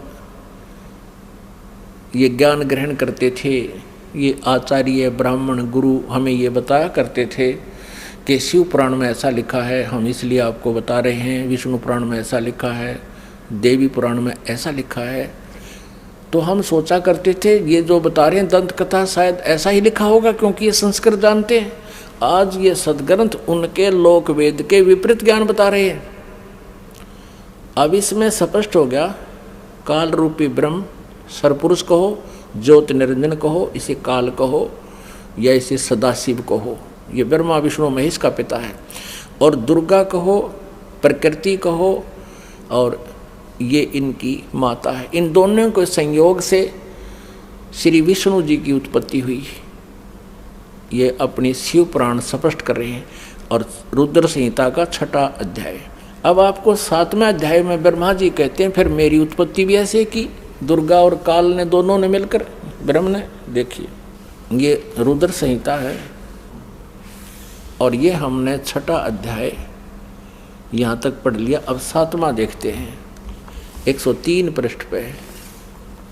ब्रह्मा जी कहते हैं देवर से, ब्रह्मा जी कहते हैं नारद को देवर से, तत्पश्चात कल्याणकारी परमेश्वर साव सदाशिव ने पूर्ववत प्रयत्न करके, जैसे विष्णु जी को उत्पन्न किया, मुझे अपने दाहिने अंग से उत्पन्न किया, उन परमेश्वर ने मुझे तुरंत ही अपनी माया से मोहित करके नारायण देव के नाभि कमल में डाल दिया और लीला पूर्वक मुझे वहाँ से प्रकट किया।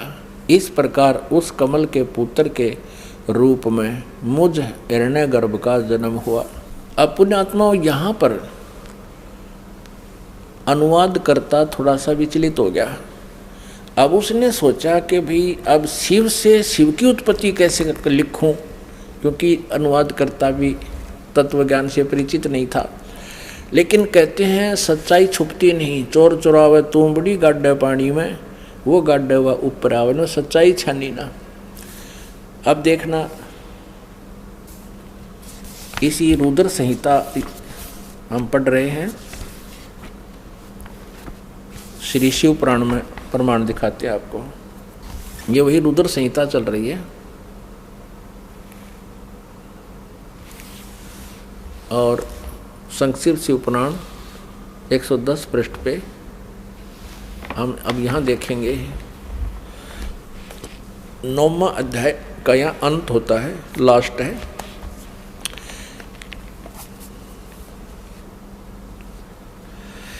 इस प्रकार ब्रह्मा विष्णु और रुद्र इन 3 देवताओं में गुण हैं।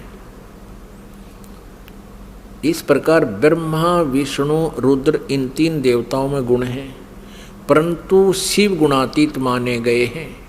अब देखो 3 ये है, ब्रह्मा विष्णु और रुद्र, और ये काल रूपी ब्रह्म इनसे अलग है। 4 हो गए। और स्पष्ट करते हैं, एक बार श्री ब्रह्मा जी और श्री विष्णु जी का इस बात पर झगड़ा हो गया कि ब्रह्मा जी कहते हैं कि मैं सृष्टि का रचनहार हूँ और विष्णु तू मेरे से उत्पन्न हुआ है, तू मेरा पुत्र है। विष्णु जी कहते हैं कि तू मेरी नाभि कमल से उत्पन्न हुआ है, तू मेरा पुत्र है। इससे इन दोनों का आपस में युद्ध हो गया। उस झगड़े का निपटारा करने के लिए इस काल रूपी ब्रह्म ने, इनके पिता ने इनके बीच में एक स्तंभ गाड़ दिया, एक लिंग खड़ा कर दिया, तेजों में स्तंभ बहुत लंबा, उसका कोई और छोर इन दोनों को नहीं मिला। तो इनका युद्ध तो बंद हो गया, उसकी खोज करने लगे कितना लंबा चौड़ा है। अंत में कहते हैं फिर कुछ देर के बाद ये शिव रूप में इसने प्रतिज्ञा की है काल ने कि मैं अपने वास्तविक रूप में कभी किसी को दर्शन नहीं दूंगा। इसलिए ये कभी ब्रह्मा रूप धारण कर लेता है, कभी विष्णु रूप धारण कर लेता है, कभी शिव जी का रूप धारण कर लेता है। तो वहाँ शिव जी रूप में आकर प्रकट हो गया और इन दोनों से कहा कि पुत्रों, तुमने अपने आप को भुला दिया है और तुमने जो सृष्टि और सतिथि के जो डिपार्टमेंट मुझसे लिए हैं, ये तुमने तप करके लिए हैं। और इसी प्रकार रुद्र और महेश्वर ने भी अलग अलग विभाग मुझसे प्राप्त किए। अब आपको दिखाते हैं विद्वेश्वर संहिता में, यही शिवपुराण, ये संक्षिप्त शिवपुराण गीता प्रेस गोरखपुर से प्रकाशित है और वही हम पढ़ रहे हैं। पहले जो आपको दिखाया था, हनुमान प्रसाद पोदार इसके संपादक हैं। अब हम फिर विद्वेश्वर संहिता पढ़ते हैं। ये विद्वेश्वर संहिता, अब पृष्ठ नंबर 24 पे थोड़ी सी झलक दिखाएंगे। ये एक तेजो में लिंग यानी स्तंभ इनके बीच में खड़ा कर दिया काल भगवान ने, ब्रह्मा जी और विष्णु जी के। फिर ये स्वयं प्रकट हो गया। ये 25 पृष्ठ पे हम पढ़ेंगे। ब्रह्मा और विष्णु ने पूछा, प्रभु सृष्टि आदि 5 कृत्यों के लक्षण क्या हैं, यह हम दोनों को बताइए। भगवान शिव बोले, ये काल रूपी ब्रह्म सदाशिव इनका पिता बोला, मेरे कर्तव्यों को समझना अत्यंत गहन है, तथापि मैं कृपा पूर्वक तुम्हें उनके विषय में बता रहा हूँ। ब्रह्मा और अच्युत, सृष्टि, पालन और संहार, तिरोभाव और अनुग्रह, ये 5 ही मेरे जगत संबंधी कार्य हैं जो नित्य सिद्ध हैं। अब 26 पृष्ठ पे, ये 25 पे पढ़ा, अब 26 पे, अब यहाँ आइएगा। पुत्रों, तुम दोनों ने तपस्या करके प्रसन्न हुए मुझ परमेश्वर से। ब्रह्मा और विष्णु को ये सदा शिव काल रूपी ब्रह्म कह रहा है, पुत्रों तुम दोनों ने तपस्या करके प्रसन्न हुए मुझ परमेश्वर से सृष्टि और सतिथि नामक 2 कृत प्राप्त किए, यानी 2 विभाग प्राप्त किए हैं। ये दोनों तुम्हें बहुत प्रिय हैं। इस प्रकार मेरी विभूति स्वरूप है, अब वहाँ शिव के रूप में खड़ा था ये काल, मेरी विभूति स्वरूप रुद्र और महेश्वर ने 2 अन्य उत्तम कृत, ये मैं नहीं है, ने संहार और तिरोभाव मुझसे प्राप्त किए। यहाँ देखो 2 तो ये हो गए, विष्णु और ब्रह्मा। पुत्रों, तुमने तो सतिथि, सृष्टि और सतिथि ये 2 विभाग ले रखे हैं, और इसी प्रकार मेरी विभूति स्वरूप, क्योंकि वो उस समय शिव रूप में खड़ा था, रुद्र और महेश्वर ने 2 अन्य उत्तम कृत्य संहार और तिरोभाव मुझसे प्राप्त किए हैं। ये 4 हो गए ये, और 5वां ये बोल रहा है शिव। आगे देखो, ये स्पष्ट ये काल बोल रहा है, ब्रह्म बोल रहा है, सरपुरुष बोल रहा है। यहाँ से आइएगा, इसी के यानी 26 पृष्ठ पे हम पढ़ रहे हैं विद्वेश्वर संहिता का। यहाँ देखिए, मैंने पूर्व काल में अपने स्वरूप भूत मंत्र का उपदेश किया है, जो ओंकार के रूप में प्रसिद्ध है। वह मंगलकारी मंत्र है। सबसे पहले मेरे मुख से ओंकार यानी ओम प्रकट हुआ, जो मेरे स्वरूप का बोध कराने वाला है। ओंकार वाचक है, मैं वाच्य हूँ। यह मंत्र मेरा स्वरूप ही है। प्रतिदिन ओंकार का निरंतर स्मरण करने से मेरा ही सदा स्मरण होता है। मेरे उत्तरवर्ती मुख से अकार का, पश्चिम मुख से उकार का, दक्षिण मुख से मकार का, पूर्ववर्ती मुख से बिंदु का और मध्यवर्ती मुख से नाद का प्राकट्य हुआ। इन 5 अक्षरों से इस प्रकार 5 अवयवों से युक्त ओंकार का विस्तार हुआ है। इन सभी अवयवों से एकीभूत होकर यह प्रणव ओम नामक एक अक्षर हो गया। गीता जी अध्याय नंबर 8 के श्लोक नंबर 13 में गीता ज्ञानदाता ये ब्रह्म, ये सरपुरुष श्री कृष्ण जी में प्रवेश करके बोल रहा है, ओम इति एकाक्षरम। श्रीमद् भगवत गीता अध्याय नंबर 8 के श्लोक नंबर 13 में गीता ज्ञानदाता ये ब्रह्म है, ये सरपुरुष है, श्री कृष्ण जी में प्रवेश करके बोल रहा है, अपने पुत्र विष्णु के शरीर में, समझ लो। और ये कह रहा कि ओम इति एकाक्षरम ब्रह्म व्यवहारण माम अनुसमरण ये प्रयाति तजन देहम स याति परमाम गतिम। माम ब्रह्म, मुझ ब्रह्म का केवल एक ओम अक्षर है, नथिंग एल्स।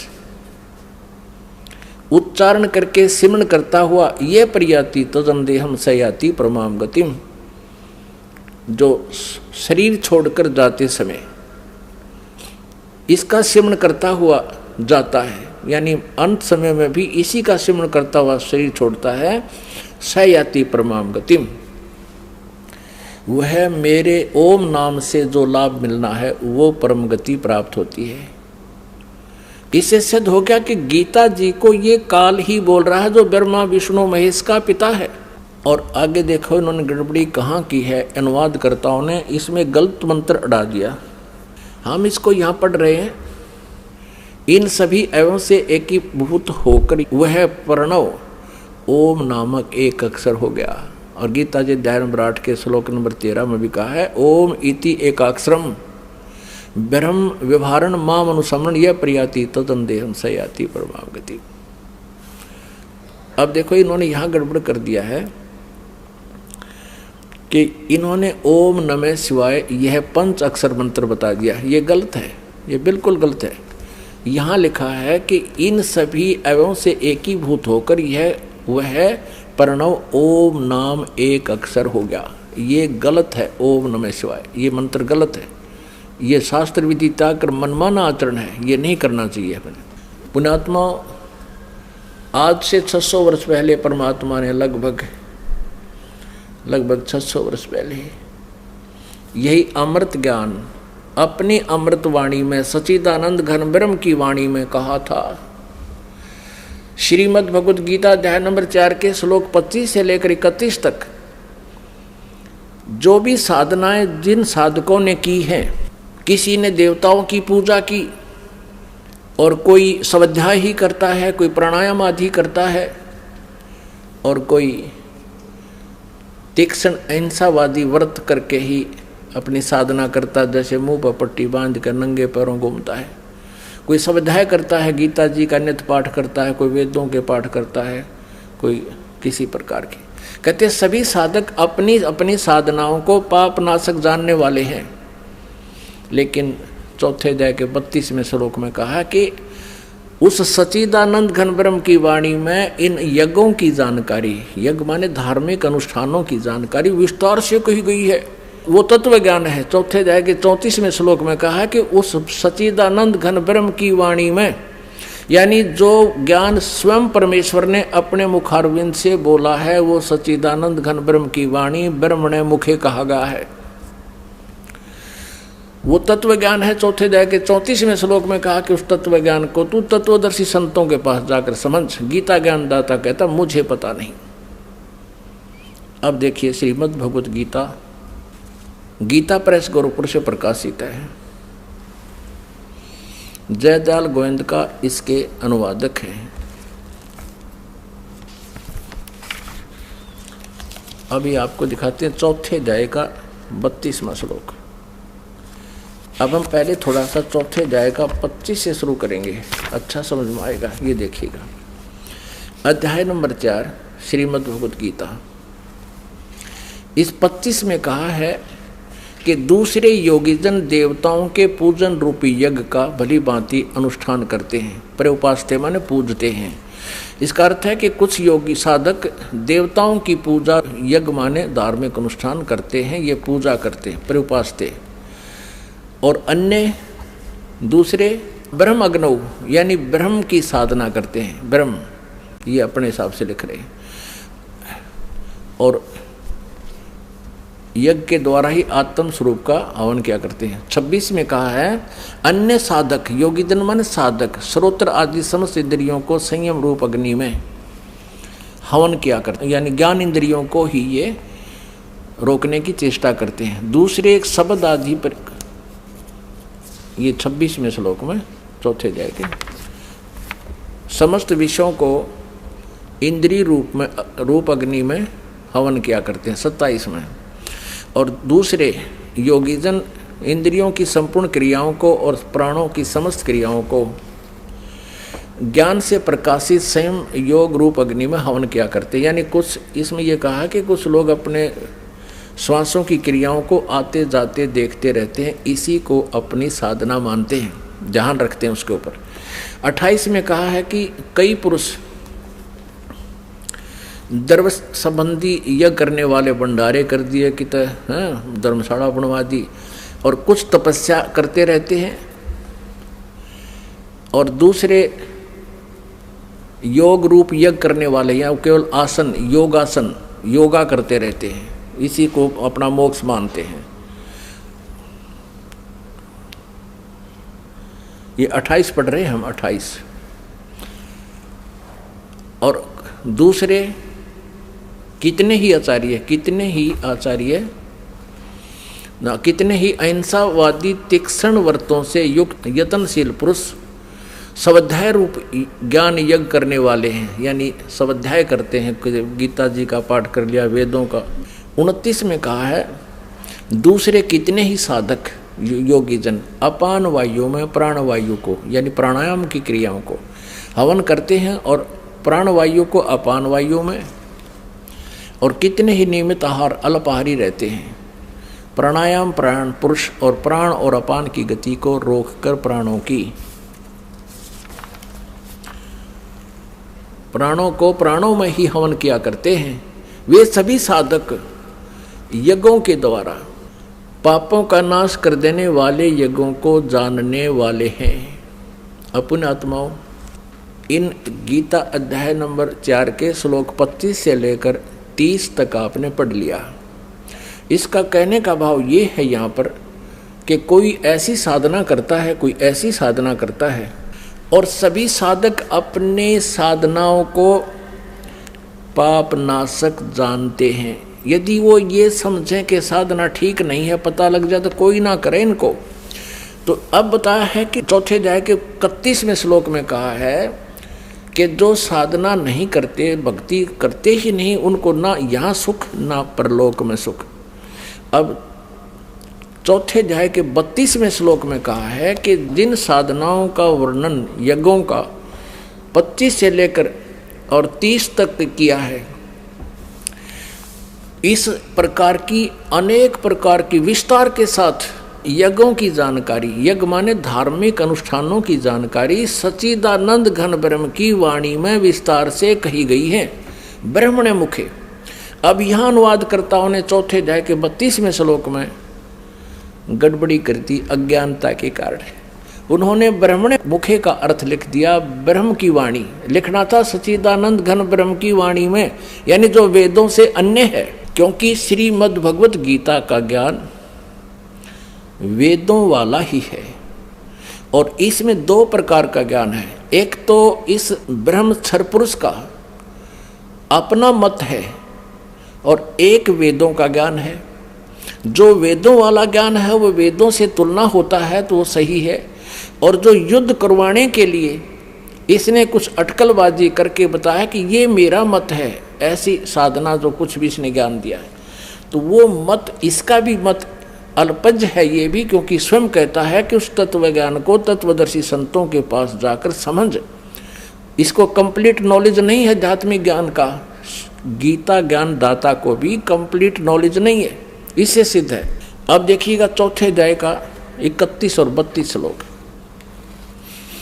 श्रीमद् भगवत गीता चौथे अध्याय का। अब 30 तक हमने पढ़ लिया, 31 में सिर्फ इतना कहा है कि हे कुरुश्रेष्ठ अर्जुन, यज्ञ से बचे हुए अमृत का अनुभव करने वाले योगी जन, यानी शास्त्र अनुकूल साधना करने वाले सनातनम ब्रह्म यान्ति, गीता ज्ञान दाता से कोई अन्य है, वो सनातन ब्रह्म अविनाशी परमात्मा को प्राप्त होते हैं। यज्ञ न करने वाले पुरुष के लिए तो यह मनुष्य लोक भी सुखदायक नहीं है, तो फिर परलोक कैसे सुखदायक हो सकता है। अब 32 में चौथे अध्याय के अब 32वें श्लोक में इन्होंने यहाँ गड़बड़ कर दी, एवं बहुविधा यज्ञा वितता ब्रह्मणे मुखे। इन्होंने इस ब्रह्मणे मुखे का अर्थ यहाँ गलत कर दिया, और इस प्रकार और भी बहुत तरह के यज्ञ माने धार्मिक अनुष्ठानों की जानकारी, ब्रह्मणे मुखे का अर्थ कर दिया वेद की वाणी, ये गलत कर दिया। यहाँ भी चल गए ये। अब देखो ब्रह्मणे का अर्थ हम देखते हैं इन्हीं के द्वारा 70वें अध्याय के 23वें श्लोक में। पुण्यात्मा ये देखिएगा, ये अध्याय नंबर, ये 17वां अध्याय है, अध्याय नंबर 17 और 23वें श्लोक में श्रीमद् भगवद गीता में ओम तत् सत इति निर्देश है ब्रह्मणे तिर्विध समर्थ है। अब यहाँ ओम ओम तत् तत् सत सत इति माने ऐसे यह, तिर्विध 3 प्रकार का, ब्रह्मणे माने सच्चिदानंद घन ब्रह्म का नाम कहा है। ब्रह्मणे माने सच्चिदानंद घन ब्रह्म, यानी परम अक्षर ब्रह्म, पूर्ण परमात्मा, सच्चिदानंद घन ब्रह्म। अब हम फिर आते हैं चौथे अध्याय के 32वें श्लोक पर। चौथे अध्याय का ये 32वां श्लोक। अब हम इसका अनुवाद को यहाँ ऐसे रखेंगे, इस प्रकार और भी बहुत तरह के यज्ञ सच्चिदानंद घन ब्रह्म की वाणी में, बस सीधा सार्थ हो गया, विस्तार से कहे गए हैं। ये कहे वेद की वाणी में, वेद का ज्ञान तो गीता में, यो गीता ज्ञानदाता दे ही रहा है, विस्तार से कहे गए हैं। उन सब को तू कर्म जान, यानी काम करते करते चलते फिरते सिद्ध होने वाले हैं। इसी प्रकार तत्व से जानकर उनके अनुष्ठान द्वारा तो कर्म बंधन से सर्वथा मुक्त हो जाएगा। और 33 में ये कहा है कि सर्यान दर्वमयात यगात ज्ञान यज्ञ है परंतम सर्वकर्म अखिलम पार्थ ज्ञाने प्रीस समाप्ते। इसका अर्थ है कि अज्ञानतावश बिना अंधाधुंध, वैसे ही द्रव्य यज्ञ माने धन का कहीं दान कर देने से अच्छा तो पहले ज्ञान यज्ञ समझ। यहाँ देखना 33वां श्लोक, हे परंतम अर्जुन, द्रव्यमय यज्ञ की अपेक्षा ज्ञान यज्ञ अत्यंत श्रेष्ठ है। ज्ञान यज्ञ माने तत्व ज्ञान, जो सच्चिदानंद घन ब्रह्म की वाणी में है उसको समझ। यावन मात्र संपूर्ण कर्म ज्ञान में समाप्त हो जाते हैं। अब 34 में कहा है उस ज्ञान को, कौन से ज्ञान को, जो सच्चिदानंद घन ब्रह्म की वाणी में विस्तार से कहे गए हैं, वो तत्व ज्ञान है। चौथे अध्याय का 32वें श्लोक में। अब चौथे अध्याय के 34वें श्लोक में उस तत्व ज्ञान की जानकारी, चौथे अध्याय के 34वें श्लोक में गीता ज्ञानदाता कहता है उस ज्ञान को जो सच्चिदानंद घन ब्रह्म की वाणी में लिखा हुआ है, तू तत्वदर्शी ज्ञानियों के पास जाकर समझ, उनको भली भांति दंडवत प्रणाम करने से, उनकी सेवा करने से और कपट छोड़कर सरलता पूर्वक प्रश्न करने से वे परमात्म तत्व को भली भांति जानने वाले ज्ञानी महात्मा तत्वदर्शी तत्व ज्ञान का उपदेश करेंगे। अपने आत्मा अपने पवित्र सदग्रंथ श्रीमद् भगवद गीता जी कितना निर्णायक ज्ञान दे रहे हैं। और ये अज्ञानी आचार्य गुरु मंडलेश्वर, ये ब्राह्मण आज तक इन सदग्रंथों को ना समझ सके और ना हमें समझा सके। दंत कथा लोक वेद सुना रहे हमारे को। कबीर परमेश्वर जी बताते हैं, हमें समझाना चाहते हैं कि पीछे लग गया जाऊं था मैं लोक वेद के साथ, रास्ते में सतगुरु मिल गए, दीपक दे दिया हाथ। लोकवेद ये दंत कथा थी, जैसे हम पहले सुना करते, ब्रह्मा विष्णु महेश अजरो अमर है, इनके कोई माता पिता नहीं, सर्वेश्वर महेश्वर, ओम नमः शिवाय, ओम भगवते वासुदेव मंत्र ये जाप करो। नहीं, गीता जी में केवल लिखा है कि ब्रह्म कहता मेरी साधना करनी है तो ओम नाम है, नथिंग एल्स। ओम इति एक अक्षरम, ओम इति एक अक्षरम ब्रह्म व्यवहारण माम अनुसमरण, नथिंग एल्स। केवल एक ओम अक्षर है मेरा जाप करने का। और सच्चिदानंद घन ब्रह्म परमक्षर ब्रह्म की साधना करने का 17वें अध्याय के 23वें श्लोक में लिखा है कि ओम तत्सत इति निर्देश है ब्रह्म त्रिविध समर्थ है। उस सच्चिदानंद घन ब्रह्म की साधना करनी है तो तत्वदर्शी संत बतावेंगे, उसके पास वो कोड वर्ड है। ओम तो ब्रह्म का जाप है, और तत् ये अक्षर पुरुष का, जैसे सृष्टि रचना में आपको बताया था कि अचिंत के वचन से अक्षर पुरुष की उत्पत्ति हुई थी, और स्वयं ये परम अक्षर ब्रह्म ओवरऑल कंट्रोलर सबका मालिक कबीर देव है, कबीर साहब, उसका सत मंत्र है। ये 3 मंत्र है, ओम तत्सत। ओम ब्रह्म सरपुरुष का, सरब्रह्म का, और ये अक्षर पुरुष का सांकेतिक है। और सत ये परम अक्षर पुरुष सच्चिदानंद घन ब्रह्म का मंत्र है जाप करने का। इन तीनों की इकट्ठी साधना करनी होती है और इससे उस परम पिता परमात्मा की प्राप्ति होती है, परम अक्षर ब्रह्म की। ये तत् और सत सांकेतिक शब्द हैं, ये दास बता सकता है। इस पृथ्वी पर किसी के पास ही मंत्र नहीं है। और इस दास से मंत्र प्राप्त करके यदि कोई स्वयं ही स्वयंभू गुरु बनता है तो वो आपका शत्रु है, वो नकली डुप्लीकेट लाइसेंस अर्थात पासपोर्ट बना रहा है। आप भी अपराधी और आपको भी दोषी बना रहा है। अब वो सच्चिदानंद घन ब्रह्म की वाणी में आज से 600 वर्ष पहले लिखा था वो दिखाते हैं कबीर सागर में। ये देखिएगा वो सच्चिदानंद घन ब्रह्म की वाणी, कबीर वाणी। ये कबीर सागर है। ये देखो कितना मोटा, कितना इसमें विस्तार से लिखा गया है। और ये कबीर सागर है। इसके 11 भाग हैं। खेमराज श्री कृष्णदास प्रकाशन बंबई से ये प्रकाशित है। कबीर सागर, ज्ञान सागर, कबीर पंथी भारत पथिक स्वामी युगलानंद विहारी द्वारा परिष्कृत। ये कबीर पंथियों ने ठीक रखा है इसको। मुद्रक एवं प्रकाशक है खेमराज श्री कृष्णदास, अध्यक्ष श्री वेंकटेश्वर प्रेस, खेमराज श्री कृष्णदास मार्ग बंबई। अब इसमें दिखाते हैं आपको। अब देखिएगा पृष्ठ नंबर, ये है ज्ञान बोध। कबीर सागर में ज्ञान बोध 20 पृष्ठ पर ज्ञान बोध, और इधर है बोध सागर। ज्ञान बोध में, बोध सागर में ये 21 पृष्ठ पे है। परमात्मा कबीर साहब ने अपने प्यारी आत्मा धर्मदास को बताया, धर्मदास ये जग बोराना, कोई न जान पद निर्वाण। निर्वाण पद माने मोक्ष मार्ग।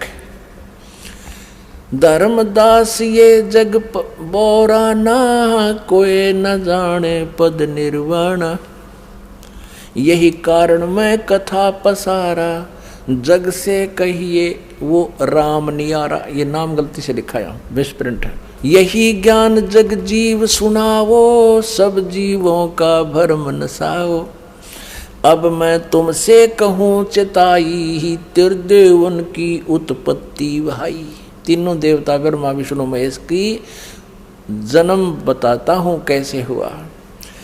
कुछ संक्षेप कहूँ गहुराई, सब संशय तुमरे मिट जाई। भरम गए जग वेद पुराणा, आदि राम का भेद न जाना। ये राम है। राम राम सब जगत बखाने, आदि राम कोई बिरला जाने। ये कबीर पंथियों भी विचलित थे, इन्होंने भी नहीं समझा परमात्मा को। यहाँ कुछ मिसप्रिंट कर दिया, अपनी सूझबूझ से गड़बड़ी कर दी। उसके लिए गरीबदास साहिब जी को परमात्मा ने वो ज्ञान देकर ये इसको सुचारू करवाया है। यहाँ से स्पष्ट है कि राम राम सब जगत कहे, आदि रामन सनातन परमात्मा सच्चिदानंद घन ब्रह्म को कहते, कोई बिरला जाने। राम राम सब जगत बखाने, आदि राम कोई बिरला जाने। ज्ञानी सुने सो हृदय लगाई, मूर्ख सुने तो गम न पाई। क्या बताते हैं कि मैं बताने जा रहा हूँ, ब्रह्मा विष्णु महेश के माता पिता बुद्धिमान होंगे, वो समझ जाएंगे प्रमाणों को देखकर, और मूर्ख मान्या ना करते, उनकी तो आदत होती है बकवाद करने की। माँ अष्टंगी पिता निरंजन, ये जम दारुण वंशन अंजन। पहले कीन निरंजन राई, पीछे से माया उपजाई। माया रूप देख अति शोभा, देव निरंजन तन मन लोभा। काम देव धर्म राय सताए, देवी को तुरंत धर खाई। पेट से देवी करी पुकारा, हे साहेब मेरा करो उभारा। पेट से देवी करी पुकारी, साहेब मोहे करो उभारी। टेर सुनी सतगुरता आए, अष्टंगी के बंद छुड़वाए। यहाँ वास्तविकता यह है कि टेर सुनी तहाँ हम आए, परमात्मा कहते हैं, अष्टंगी के बंद छुड़वाए।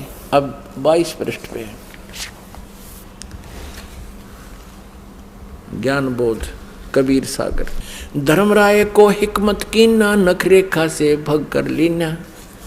अब कहते हैं उस काल ने उस दुर्गा के प्रजनन इंद्री स्वयं ही लगाई। धर्मराय करे भोग विलासा, माया को रही तब आशा, यानी दुर्गा प्रेग्नेंट होगी। 3 पुत्र अष्टंगी जाए, ब्रह्मा विष्णु शिव नाम धराए। ओए होए, 3 पुत्र अष्टंगी दुर्गा ने पैदा किए शिव काल के संयोग से, और ब्रह्मा विष्णु और शिव नाम धराए। 3 देव विस्तार चलावे, इनमें ये जग धोखा खावे। पुरुष गम कैसे के पावे, काल निरंजन जग भरमावे। 3 लोग अपने सुत दीन्या, सोन निरंजन बासालीन्या। अपने तीनों पुत्रों को 3 लोकों का राज देकर, पृथ्वी पाताल और स्वर्ग का, और स्वयं कहते ऊपर सुन में जा बैठा। सुन माने ऊपर, ठीक जहाँ और कोई ना हो, वोक्यम प्लेस में, जहाँ इसने 3 रूप बनाकर अपने 3 स्थान बना रखे। 3 देव सो उनको ध्यावे, निरंजन का वह पार न पावे। ब्रह्मा विष्णु महेश को अपने पिता की भी प्राप्ति नहीं हो सकी है, इसलिए उनको निराकार बता रहे हैं। ये अलख निरंजन बड़बट पारा, 3 लोक जीव करे आहारा। ब्रह्मा विष्णु शिव नहीं बचाए, सकल खाए पुन धूर उड़ाए। तिनके सुत हैं तीनों देवा, आंदर जीव करत हैं सेवा। अब परमात्मा क्या बता रहे हैं कि इन दुर्गा और काल के ये 3 पुत्र हैं, रजगुण ब्रह्मा, सतगुण विष्णु, तमगुण शिव जी। और अंधे जीव इन्हीं की पूजा करते हैं। अंधे माने ज्ञानहीन प्राणी, और इन्हीं को सर्वेश्वर मानकर इनकी पूजा करते हैं। फिर देखिए, तिनके सुत हैं तीनों देवा, अंधर जीव करते हैं सेवा। सेवा माने पूजा। ये अंधे ज्ञानहीन, तत्व ज्ञानहीन प्राणी इन्हीं काल के 3 पुत्रों की पूजा करते हैं। अकाल पुरुष काहू नहीं चीन्या, काल पाए सभी गए लीन्या। ऐसा 3 देव और असुर अवतारा, ताको भजे सकल संसारा। कहते हैं इन 3 देवताओं ब्रह्मा विष्णु महेश और असुर और अवतारा, और इन्हीं के अवतारों को ताको भजे सकल संसारा। 3 गुण का यह विस्तारा, धर्मदास में कहो पुकारा। अब परमेश्वर कबीर जी कहते हैं गुण 3 की भक्ति में ये भूल पड़ो संसार। कह कबीर निज नाम बिना कैसे उतरो पार। अब परमात्मा ने कहा कि 3 गुण का ये विस्तारा, रजगुण ब्रह्मा, सतगुण विष्णु, तमगुण शिव जी। गुण 3 की भक्ति में भूल पड़ो संसार। कह कबीर निज नाम बिन कैसे उतरे पार। निज राम बिन, निज राम नाम कहो। पुण्यात्मा ये कंसेप्ट और क्लियर करना पड़ेगा कि रजगुण ब्रह्मा है, सतगुण विष्णु, तमगुण शिव जी। और फिर गीता जी का थोड़ा सा भेद आपको देंगे। गीता जी में यही प्रमाण है 3 की रचना का, जन्म का। ये देखिएगा मार्कंडेय पुराण में ये 3 गुण क्या हैं ये दिखाते हैं। यह मार्कंडेय पुराण गीता प्रेस गोरखपुर से प्रकाशित है। गीता प्रेस गोरखपुर से प्रकाशित है। इसके 123 पृष्ठ पर आपको दिखाते हैं। ये पृष्ठ 123, और यहां पर देखिएगा मार्कंडेय जी बोले, मार्कंडेय जी बता रहे हैं। हम यहां आ जाते हैं। इस प्रकार, इस तरह स्वयंभू परमात्मा की 3 अवस्थाएं होती हैं। रजोगुण प्रधान ब्रह्मा, तमोगुण प्रधान रुद्र और सत्वगुण प्रधान विश्वपालक विष्णु हैं। ये ही 3 देवता हैं और ये ही 3 गुण हैं। कितना स्पष्ट कंसेप्ट क्लियर हो गया। और भी क्लियर करते हैं, क्योंकि जब तक ये कंसेप्ट कति क्लियर नहीं बोलेगा कि रजगुण ब्रह्मा, सतगुण विष्णु, तमगुण शिव जी, तब तक यह बात सिर चढ़े नहीं कि गुण 3 की भक्ति में ये भूल पड़ो संसारे। कह कबीर निज नाम बिना कैसे उतरो पार। ये श्रीमद् देवी भागवत हिंदी टीका से थी, इसमें संस्कृत भी साथ है, प्रथम भाग है। और ये कहाँ से प्रकाशित है? अथ देवी भागवतम सभाष्टीकम समातम। यह खेमराज श्री कृष्ण दास प्रकाशन बम्बई 4, यहाँ से प्रकाशित है। अब यहाँ आते हैं इसके तीसरे स्कंद में। अथ श्रीमद देवी भागवते भाषा टीका युक्ते तृतीय स्कंद है प्रारंभते। अब तीसरा स्कंद प्रारंभ होता है। इसमें प्रश्न नंबर 11 पे ये है 11 पृष्ठ और भाषा टीका युक्त तृतीय स्कंद अध्याय 5 का, और मंत्र नंबर 8 है। ये 7वां या समाप्त हुआ श्लोक और 8वां प्रारंभ होता है। भगवान शंकर अपनी माता दुर्गा से कह रहे हैं, हे माता, यदि हमारे ऊपर सदा आप दयायुक्त हो तो हमको तमोगुण में किस प्रकार प्रदान किया और ब्रह्मा रजोगुण और हरि सतोगुण युक्त क्यों किए। अब यहाँ देखिएगा, ये संस्कृत है, वो हिंदी पढ़ी संस्कृत है। ये 7वां समाप्त हुआ, 8वां प्रारंभ हुआ। यदि दया धर्मना न सदा अंबिके कथम अहम विहित च। अहम माने मैं किस प्रकार बना दिया। तमोगुण है, तमोगुण। और कमल जय, कमल से उत्पन्न होने वाले ब्रह्मा को रजोगुण संभव, रजोगुण क्यों बना। सुवित किमु सतोगुण हरि, और विष्णु जी को आपने सतोगुण क्यों बनाया। आप जी ने श्रीमद देवी भागवत में ये स्पष्ट क्लियर हो गया और श्री शिव पुराण में स्पष्ट हो गया कि प्रकृति और प्रधान दुर्गा को कहते हैं, और तीनों गुण रजगुण ब्रह्मा सतगुण विष्णु तमगुण शिव जी। तो अब आप जी को श्रीमद् भगवत गीता में दिखाते हैं कि प्रकृति दुर्गा और इस काल रूपी ब्रह्म जो गीता बोल रहा है श्री कृष्ण में प्रवेश करके, इन दोनों के संयोग से इन तीनों गुणों रजगुण ब्रह्मा सतगुण विष्णु तमगुण शिव जी की उत्पत्ति हुई। देखना, क्योंकि श्रीमद् भगवत गीता दिखाते हैं। श्रीमद् भगवत गीता में आप जी को दिखाते हैं ये 14वें अध्याय का, ये देखिएगा अध्याय 14 का 3, 4, 5 या 3।